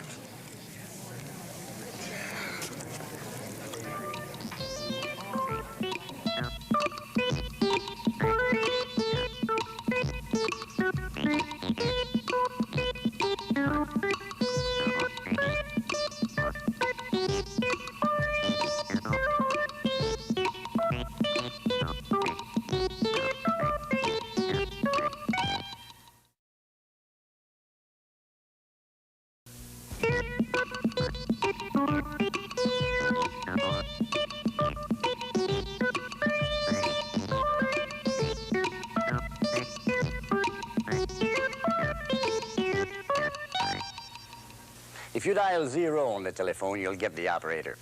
L'opératrice. She'll ask you, who do you want to speak to? À qui voulez-vous parler? Or perhaps just, what name? Quel nom? You reply, I want to speak to whoever it is. Je veux parler à... To telephone someone is easy. Téléphoner à quelqu'un. I telephone you is je vous téléphone. If I have forgotten the name, I say j'ai oublié le nom.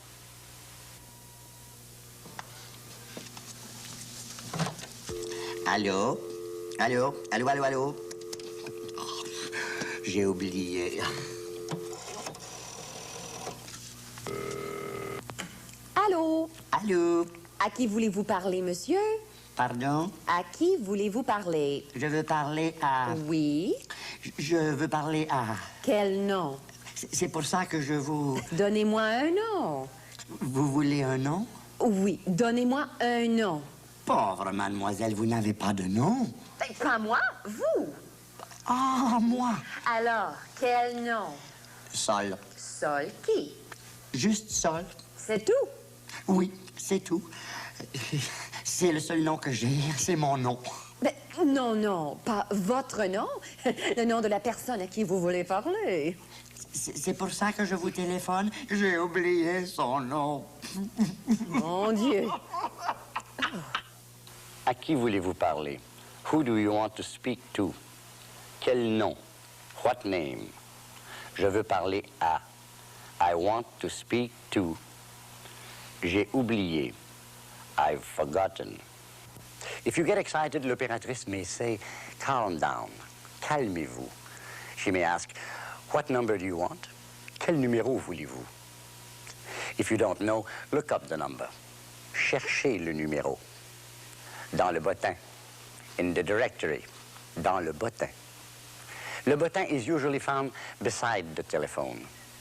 À côté du téléphone. If, like Saul, you can't read, you'd have to say, I can't do that. Je ne peux pas faire ça. Calmez-vous, monsieur, calmez-vous. Non, ce n'est pas monsieur, calmez-vous. Je l'ai. Vous avez quoi, monsieur? J'ai le nom. C'est comme calmez-vous. Balmetou, chou, loup, Scooby-Doo. Calmez-vous. Non, Scooby-Doo. Bon, vous voulez parler à monsieur Scooby-Doo? Oui, s'il vous plaît. Alors? Alors quoi? Alors, quel est son numéro? Ah, où est le numéro? Non, ça, c'est pas son numéro. Ça non plus. Vous avez oublié le numéro aussi. Oui, j'ai oublié le numéro. Alors, cherchez son numéro dans le bottin. Dans le bottin? Oui. Mais j'ai pas de bottin. Il y a un bottin à côté du téléphone, monsieur. À côté du téléphone. Ah, vous voulez dire le grand livre? Oui, cherchez son numéro dans le grand livre. Mais je ne peux pas faire ça. Ah, pourquoi pas? Parce que je sais pas lire. Vous, mademoiselle, vous savez lire? Mais oui! Vous voulez lire pour moi, mademoiselle? Quel numéro voulez-vous? What number do you want? Cherchez le numéro dans le bottin. Look up the number in the directory. À côté du téléphone. Beside the telephone. Je ne peux pas faire ça. I can't do that. If you know the number, si vous savez le numéro, you don't need to look it up. Vous n'avez pas besoin de le chercher. But if you do look up the number, you find it beside the name. Vous le trouvez à côté du nom. If there isn't a Monsieur Scooby-Doo in the directory, you'd say, il n'y a pas de Monsieur Scooby-Doo dans le bottin. If you want to say, he lives in such and such place, it's, il habite à Toronto or wherever. D'accord, monsieur. Alors, Scooby-Doo, S-C-O, Scooby-Doo. Mademoiselle. Mademoiselle. Scooby-Doo. Mademoiselle. Scooby-Doo. Oui. Pourquoi vous dites Scooby-Doo, Scooby-Doo? Parce que je cherche le nom. Pauvre mademoiselle, vous savez le nom. Vous n'avez pas besoin de chercher son nom, vous avez besoin de chercher son numéro. Oui, monsieur. Mais pour trouver son numéro, il faut d'abord trouver le nom dans le bottin, parce que le numéro est à côté du nom. Le numéro est à côté du nom. Alors, Scooby-Doo. Non, il n'y a pas un monsieur Scooby-Doo dans le bottin. C'est impossible. Je sais que son nom est là. Je le connais, le monsieur. C'est Monsieur Scooby-Doo. Il n'y a pas de Monsieur Scooby-Doo dans le bottin de Toronto. Il n'habite pas à Toronto. Il habite à Vancouver. Vous n'avez pas besoin de. You don't need to. Vous le trouvez à côté du nom. You find it beside the name. Il n'y a pas. There isn't. Il habite à. He lives in. Now, here's the complete sketch again. Allô? Allô? Allô, allô, allô? J'ai oublié. Allô? Allô? À qui voulez-vous parler, monsieur? Pardon? À qui voulez-vous parler? Je veux parler à... Oui? Je veux parler à... Quel nom? C'est pour ça que je vous... Donnez-moi un nom. Vous voulez un nom? Oui, donnez-moi un nom. Pauvre mademoiselle, vous n'avez pas de nom? Pas moi, vous. Ah, moi? Alors, quel nom? Sol. Sol qui? Juste Sol. C'est tout? Oui, c'est tout. C'est le seul nom que j'ai, c'est mon nom. Mais non, non, pas votre nom. Le nom de la personne à qui vous voulez parler. C'est pour ça que je vous téléphone. J'ai oublié son nom. Mon Dieu. Calmez-vous, monsieur, calmez-vous. Non, ce n'est pas monsieur, calmez-vous. Je l'ai. Vous avez quoi, monsieur? J'ai le nom. C'est comme calmez-vous. Balmetou, Chou, Lou, Scooby-Doo. Calmez-vous. Non, Scooby-Doo. Bon, vous voulez parler à monsieur Scooby-Doo? Oui, s'il vous plaît. Alors? Alors quoi? Alors, quel est son numéro? Ah, où est le numéro? Non, ça, c'est pas son numéro. Ça non plus. Vous avez oublié le numéro aussi. Oui, j'ai oublié le numéro. Alors, cherchez son numéro dans le bottin.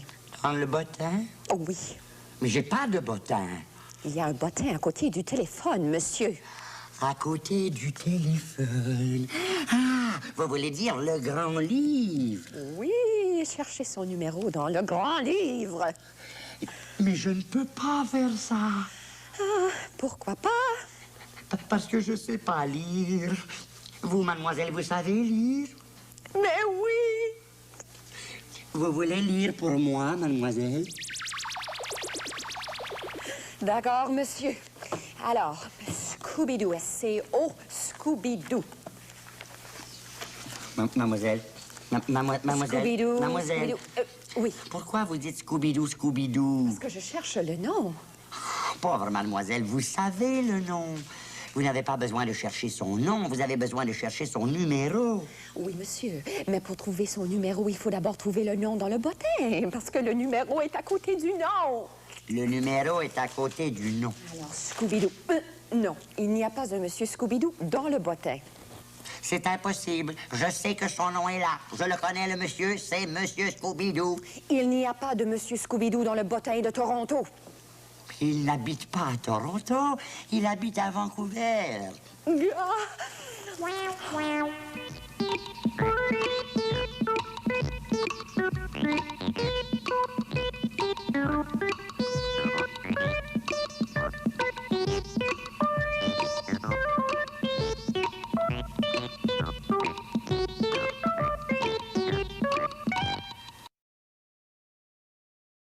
Télé! Télé! Il faut commencer. Allez-y. Commençons, c'est l'heure. Aujourd'hui, nous avons Jacques et Catherine. Une pâte magique avec 4 souhaits. Et ananas. Quel souhait! Partout des ananas. Et non, je refuse. Vous refusez, Télé? Pourquoi? Parce que j'ai peur. Mais peur de quoi? J'ai peur de l'étranger mystérieux. La Télé, il est parti. Regardez, il n'y a personne ici. Je suis absolument certain. Il est parti. Parti? Mais non. Bonjour. Téléfrancais, Téléfrancais. Bonjour, allô, salut. Téléfrancais, Téléfrancais. Lisez, parlez avec nous. C'est formidable, exceptionnel. C'est excellent, sensationnel. C'est merveilleux, c'est magnifique. Téléfrancais, fantastique. Oups. Téléfrancais, Téléfrancais, Téléfrancais. Catherine, où est-ce que tu es? Dépêche-toi, vite. Me voici. Ah bon, voici la pâte magique. Oui. Tu es prête? Oh non, j'ai perdu quelque chose. Encore? Quoi? Oui, quoi? Ça, c'est la question d'aujourd'hui. Qu'est-ce que Catherine a perdu? Elle a perdu A, ses dents, B, son chapeau, C, sa tête. B, j'ai perdu mon chapeau. Correct. Deuxième question. Qu'est-ce que Catherine a perdu hier? Hier, elle a perdu A, son chapeau, B, son nez, C, ses jambes. Ah, son chapeau. Elle a perdu son chapeau hier aussi. Correct. Dernière question. Qu'est-ce que Catherine va perdre demain? Demain, elle va perdre A, sa bouche, B, son chapeau, C, son poisson. Encore mon chapeau? Demain aussi? Non, pas correct. La bonne réponse est C, ton poisson. Mon poisson? Mais je n'ai pas de poisson. Voilà, c'est déjà perdu. Ce n'est pas amusant, monsieur annonceur. Mais il a raison, tu perds toujours tes choses. Oui, c'est juste. Je perds toujours mes choses. Mais un jour, je veux retrouver toutes les choses que j'ai perdues. Toutes les choses. Non, non, ce n'est pas mon souhait. Arrêtez. Deuxième souhait. Elle veut retrouver ses choses perdues.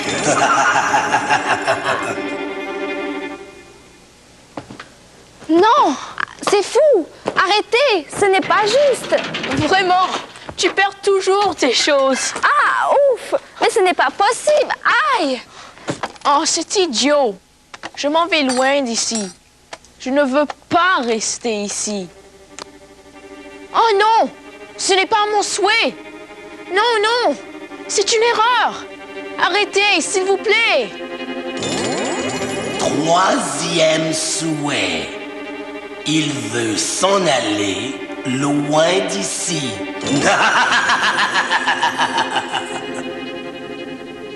Où suis-je? Dans les montagnes. Catherine, c'est de ta faute. Oh. Heureusement, il y a le quatrième souhait. Oh non, où est la pâte? Au secours, aidez-moi, à l'aide. Oh, qu'est-ce que je vais faire maintenant? J'ai perdu la pâte magique. La pâte magique vient d'Afrique, c'est fantastique, c'est pâte magique. La pâte magique, c'est dramatique et magnifique, cette pâte magique.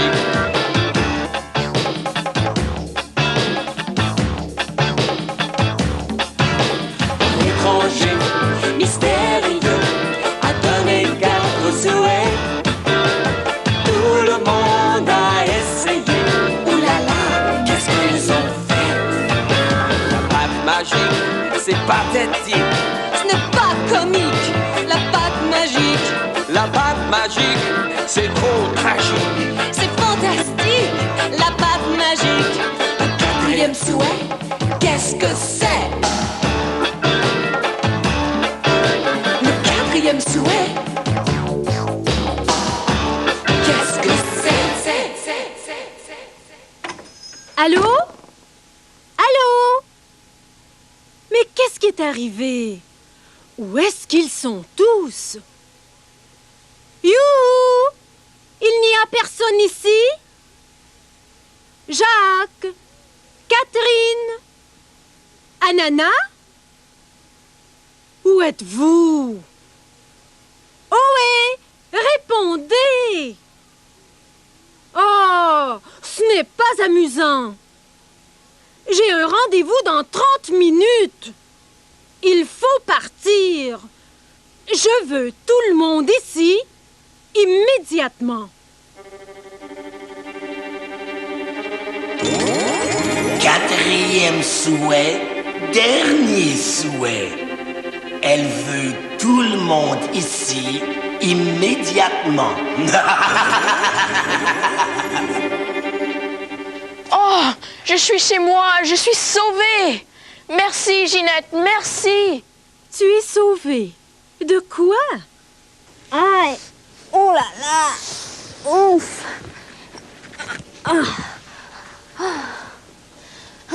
Libre. Finalement. Merci, Ginette. Je t'adore. Moi? Mais pourquoi? Ouf! Jacques! Catherine! Hurrah! Pas d'ananas! Tout est normal maintenant! Oh! Merci, Ginette. Tu es gentille. De rien. De rien. Mais qu'est-ce que c'est? C'est affreux! Dégoûtant! C'est à toi, Jacques! Quoi? Oh, c'est la pâte du singe! Non, non! C'est une pâte magique, Ginette! Attention, ne touche pas à la pâte. Ne touche pas à la pâte. Ah bon? Vous avez trouvé la patte du singe? Non, jamais, jamais, jamais. Je répète encore, vous avez trouvé la patte du singe. Non! Jette-la, Jacques. Vite, jette-la. Bon, d'accord. Pas de problème. Au revoir, pâte du singe. Adieu. Adieu. Au revoir. Oh, finalement. L'étranger mystérieux est parti. Et tout est normal? Oui, pas de pâte, pas de souhait, tout est normal. Excellent. Alors, dites au revoir. Au revoir. Au revoir. Bonne chance.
Look at all these things, Ralph. Mm-hmm. Where did you find this box? Oh, it's been in the attic for some time now. Aunt Harriet's mother owned all these things when she was a homesteader on the prairies, and she left it all to Aunt Harriet. Brr. Oh, I've seen one of these before. It's a carpet beater. Huh. Really? Huh. It looks like a... Well, it looks like a fly swatter to me. No, it's a carpet beater. I'm sure of it. Hey, what do you think this could have been used for? I don't know. I haven't got a clue either. Well, it's the oddest looking contraption I've ever seen. Well, people must have used it to do something. I wonder how I can find out more about it. I know. You could ask Aunt Harriet's friend Kevin. He's a museum curator, and he specializes in old things. Did Kevin give Aunt Harriet a hat? Oh, yes. It's black and round like a bowling ball.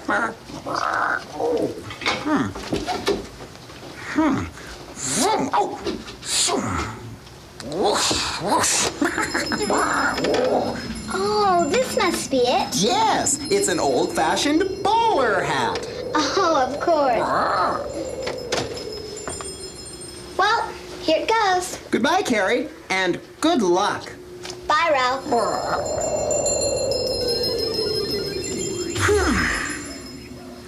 Well, it still looks like a fly swatter to me. And boy, they must have had some pretty big flies back in the old days.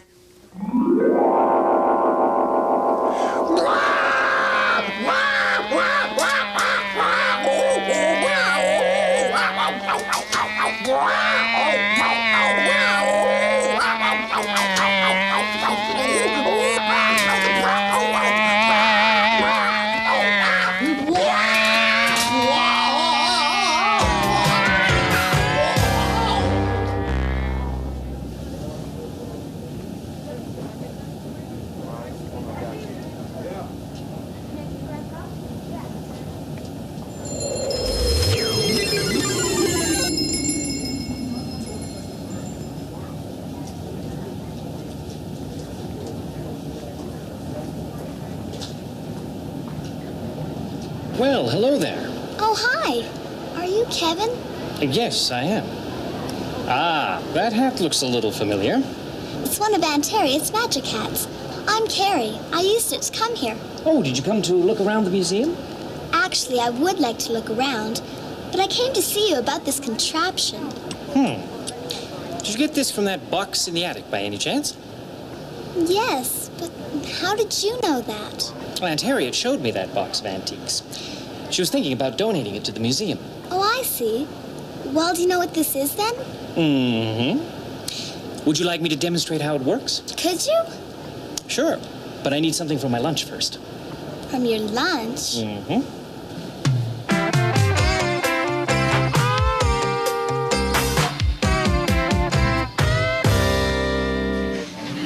Here we are, Carrie. And this is our lunchroom. You've really got me curious now. What could you possibly need from me? An apple? Watch carefully now.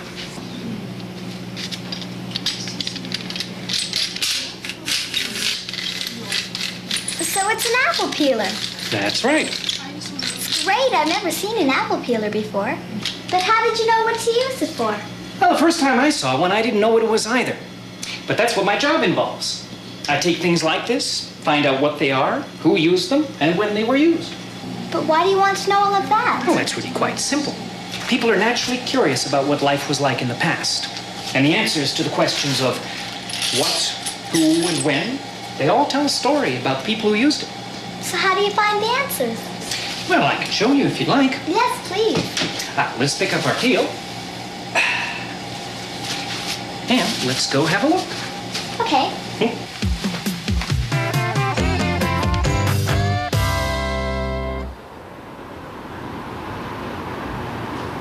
There's something very important about the past that most people don't realize. Oh, what's that? It's often the most common things of everyday life that tell us the most about the way people lived. The sewing machines are pretty common, aren't they?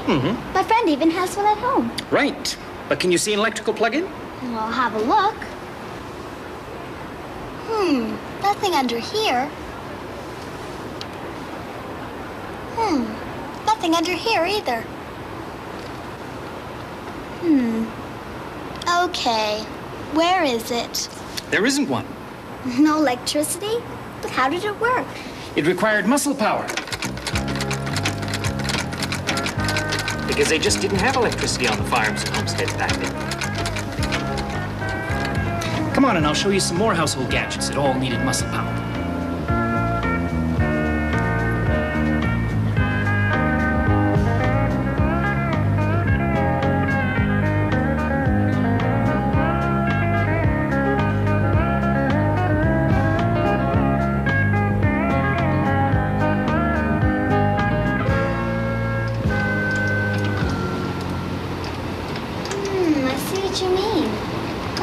Have electrical plugs either. They all have cranks or handles and have to be turned by hand, just like the apple peeler. That's right. So it's a safe guess that the peeler was used at about the same time in history as were these other hand-cranked kitchen gadgets. That makes sense. But we can pinpoint that time without having to guess. And I can even tell you a little bit about the person who used it. Really? How can you do that? Well, let's go to the archives and I'll show you. What are the archives? It's an area of the museum where we keep old documents and photographs. Sure.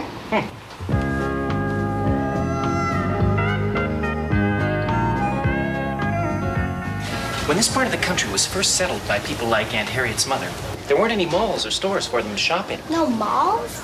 But how do people buy things? I'll show you. Hi, Catherine. This is Carrie, a friend of mine. Hello, Carrie. Hi, Catherine. Could we see the Ashtowns catalog from the year 1898? Sure. On through this way.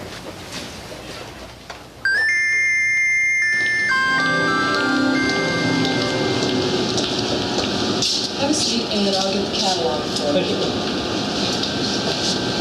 So this is the archive library. We keep old publications like books and catalogs in this area. There you go, Kevin. Oh, thank you, Catherine. Oh, it's a catalog. Like the kind we get at Christmas. That's right. But this was the store for the homesteaders. They ordered new clothing, housewares, and kitchen gadgets from mail-order catalogs like this one. There's the apple peeler. Right you are. So now we know they were selling this apple peeler in 1898 because that's the date of our catalog. Now for the clinching piece of evidence. Come with me. Okay.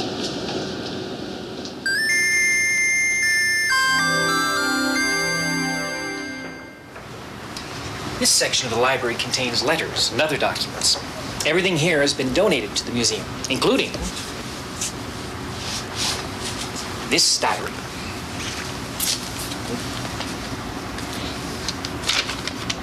Can you read the handwriting? I think so.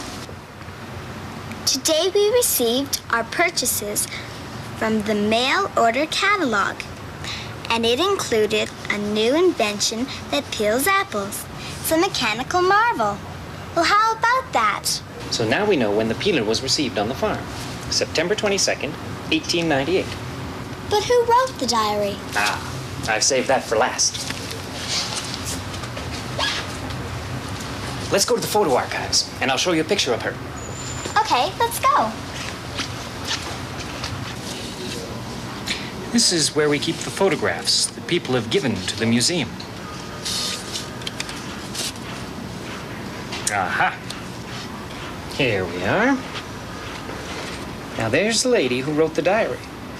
Do you recognize her daughter? No, I don't. Who is it? That little girl is your Aunt Harriet. Oh, so that's her mother. She's the lady who left the box of antiques in the attic. That's right. Would you like a photocopy of this picture? Yes, I'd love one. I could show it to Ralph. You know, I'm amazed at how much information you have to keep track of in the museum. And I've shown you only a part of it. If you recall, I mentioned that people are always curious about what life was like in years gone by. And museums are places where we collect things from the past and display them for everyone to see. This exhibit shows objects from different countries around the world. So this part of the museum helps us understand the way other people live. Exactly. We learn about other people when we look at what they do and what tools they use in day-to-day life. Here we are. Oh, this is great. Ralph will be thrilled to see this picture of Aunt Harriet. Well, that reminds me.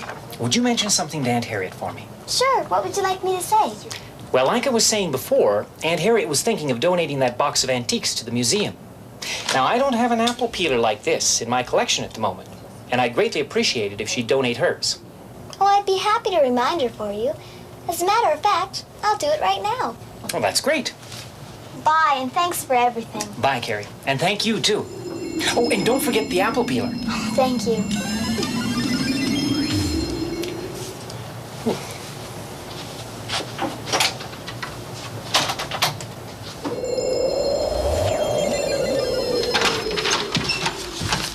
Hello, Carrie. Hi, Aunt Harriet. Where have you been? I went to see your friend Kevin, the museum curator. Oh, you did? So how's Kevin? He's fine. I went to see him about this... Oh, hello, everyone. Oh, welcome back, Carrie. Say, did you find out what the contraption is? Contraption? Why, this is a... Shh. I'll show you, but I need an apple. An apple? Well, I think I have one right here. So, did Kevin show you around the museum? Yes, he did. He showed me how curators use everyday things to learn more about how people lived in the past. Oh, that must have been very interesting. Yes, it was. Then we went to the archives and looked at an old catalog, an old diary, and some old photographs. He gave me a photocopy of this picture. Do you recognize this lady? Oh, that's my mother. And me. And my brother. Goodness, I haven't seen this photo in quite some... Oh, you've got an apple. Mm-hmm. Good. Now, watch this. What?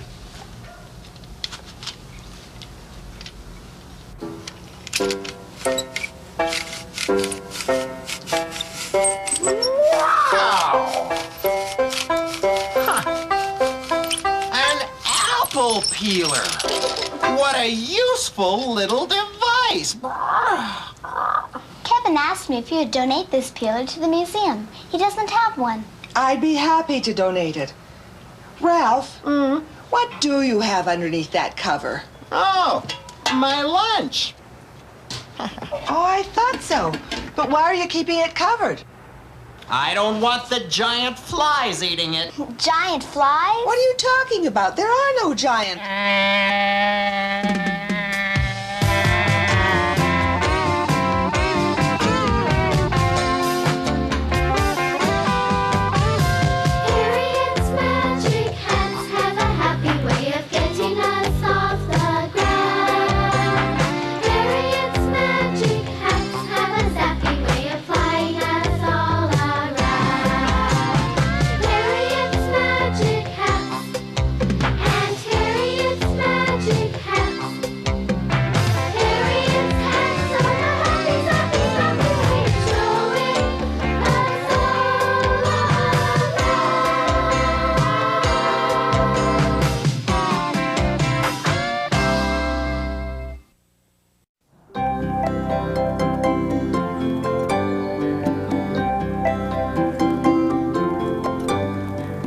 Sebastian, don't touch.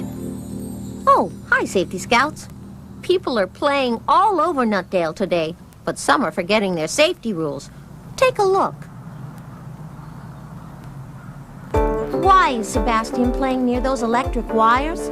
If his kite gets caught in the wires, I hope he doesn't try to get it down by himself. What would you do? That construction site isn't a playground. Squirrel could get hurt in there. Joey and Jessie are cruising for a bruising by playing in the street. They might get hit by a car. You see, we haven't got a moment to lose. These leaves are part of my disguise. Wait till you see the rest of it. And here's the badge I'll be giving to people who play safely. Well, I'm all ready to go, Safety Scouts. Come on, we've got work to do. Calling all safety scouts, wherever you are. Calling all safety scouts, from near and afar. Keep yourself safe, every day will be fun. Think ahead, think of others, that's how it's done. You've got to stay safe because you're special to someone. Think safe, play safe, act safe, and you'll stay safe. Be a safety scout. Calling all safety scouts. Be a safety scout. Calling all safety scouts. Now, go out 5 steps, then turn, and I'll throw the ball to you. Okay, then I'll go for a touchdown. Ready? Hop! 1, 2, 3, 4, 5. Now turn! Car! Let's try again. Ready? Hop! 1, 2, 3, 4, 5. Another car! Hey, Joey, why don't we play somewhere else? Yeah, this isn't any fun. Do you want to go over to the park? Okay. At least there won't be any cars there. It's too dangerous here. You're right. Let's go. Joey, Jessie. Jessie, do you see what I see? Yes. And I heard what you heard. Talking leaves? These badges are for you. When you play in the park instead of the street, you're playing safely. The street isn't a good place for games. My folks would never believe this. Uh-oh! The street cleaner's after me. I've got to go. See you later. Bye! Hello, Joey. Hello, Jessie. Looks like you're going to the park. Yes, it's a safer place to play than the street. It sure is. A store has a roof. A church has a steeple. Streets are for cars and parks are for people. And now, it's time for your favorite game show. Guess the accident. First, let's meet our panel. I'm Meanie. I'm Meanie. I'm from outer space. Only joking. I'm really Miney. Thank you, panel. And now here's today's guest, T. Booth. As usual, panel, you'll have 10 seconds to guess how T. Booth had his accident. Kingsley will let you know if you're right or wrong. Now, panel, here's your hint. T. Booth's accident happened while he was playing. Eenie Mouse, can you guess the accident? I'll give it my best shot, Irv. I think T. Booth was playing baseball. And he wasn't wearing his batter's helmet. While waiting for a turn at bat, he forgot to stand behind the batter's cage. The batter took a swing.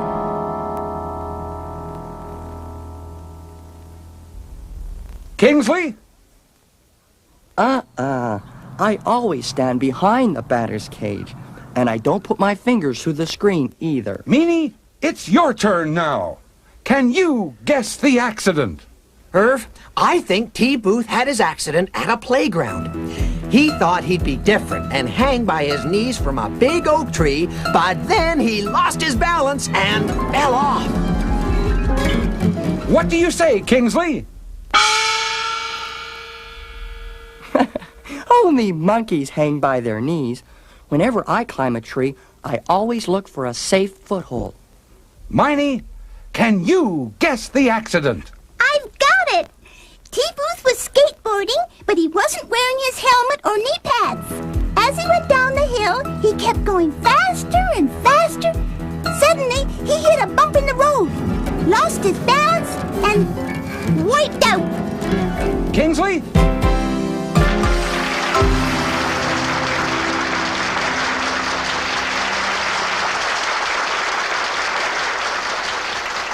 Well, T. Booth, next time I'm sure you'll remember to wear the right equipment when you go skateboarding and when you play other games. Absolutely, Irv. Congratulations, Miney Mouse. You guessed the accident. And here's your prize. A year's supply of Swiss cheese. That's all for this week. We'll see you next time on Guess the Accident! T-Booth got hurt because he wasn't wearing the right equipment. This hockey player isn't wearing an important piece of his equipment. Can you see what it is? It's this, his helmet. If you play hockey, make sure your helmet and mask have this mark on them. That means they're safe. And no matter what game you play, make sure all your equipment fits you properly. That way, you'll cut down on the chances of being hurt. You can play safe and have fun. Oh my gosh, it's time for the safety singers. Isn't Henrietta going to sing too? She said she would. Oh, sorry I'm late. I was doing a quiz about sports equipment and playing safe. See how many other ways to play safe you can find in this song.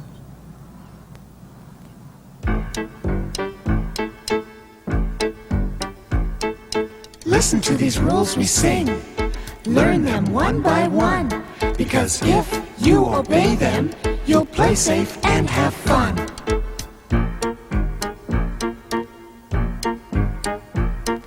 First you have to find a place that's safe for you to play in, like a schoolyard or a park that you can play all day in.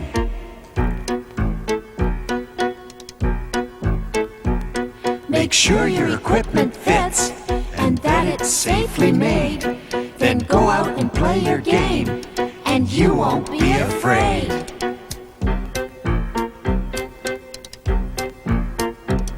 Every game has rules of play, and players should obey them. Rules can make your games more safe, and then it's fun to play them.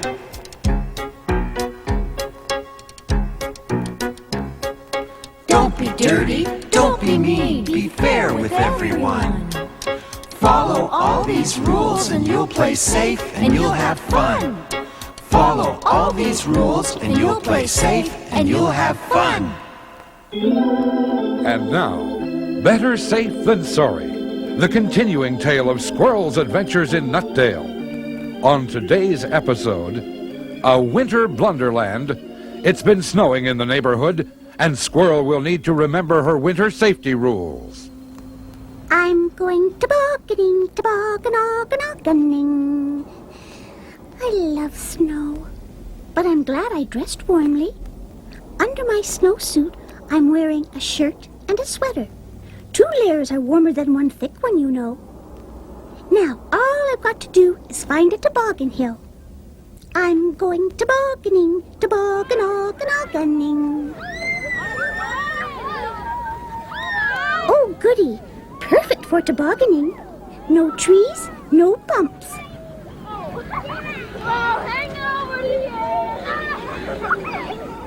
Look out below! Here I come!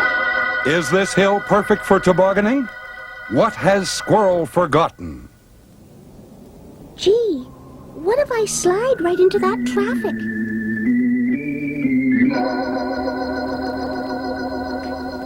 I'd be a squashed squirrel. Oh, yeah. I think I'll find a better hill. Anyway, this one's too crowded. I'm going tobogganing, tobogganing. Tobogganog. Look at that pond. Oh, I love sliding on ice, and it looks just perfect. Here I go. 1, 2... Should Squirrel go sliding on the pond? What does the sign say?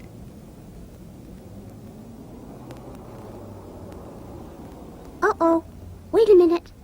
This ice has dark patches. That means it's not safe to go on. The ice is too thin, just like the sign says. Well, I didn't toboggan or slide, but I walked a lot. I think I'll go home and have some hot chocolate. Chocolate. And so, every winter, Squirrel is better safe than sorry.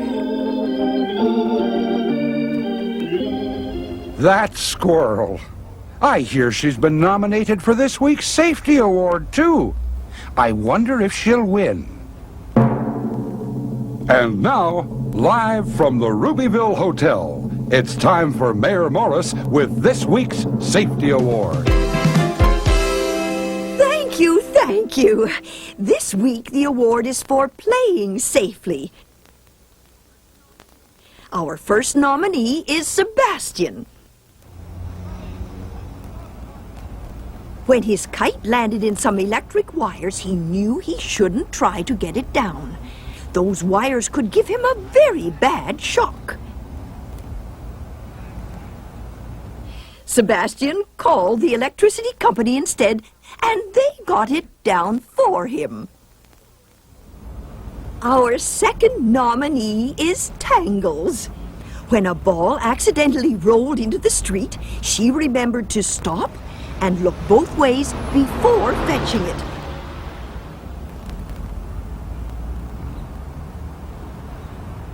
Good girl, Tangles. Our third nominee is Squirrel. She saw all the dangers at the construction site. She knew it wasn't a playground. That's why the sign on the gate said, "Keep out." And she did.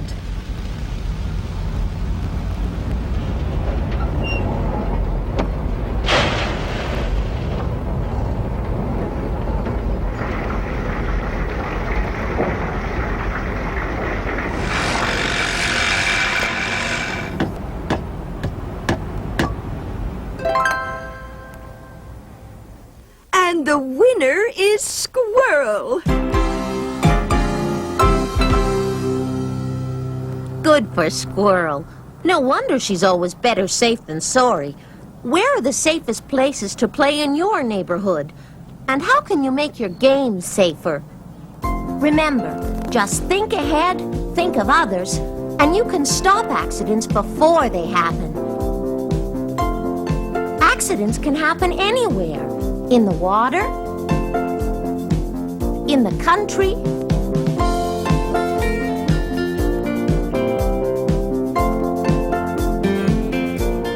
on your bike, and on the street.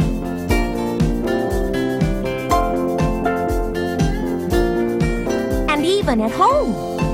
Everyone can be a safety scout, and you can be too.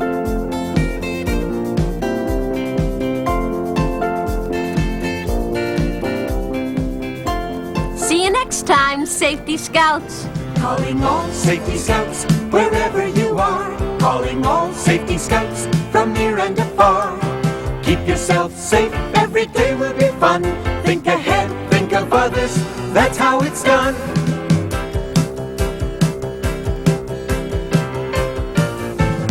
Think safe, play safe, act safe, and you'll stay safe. Be a safe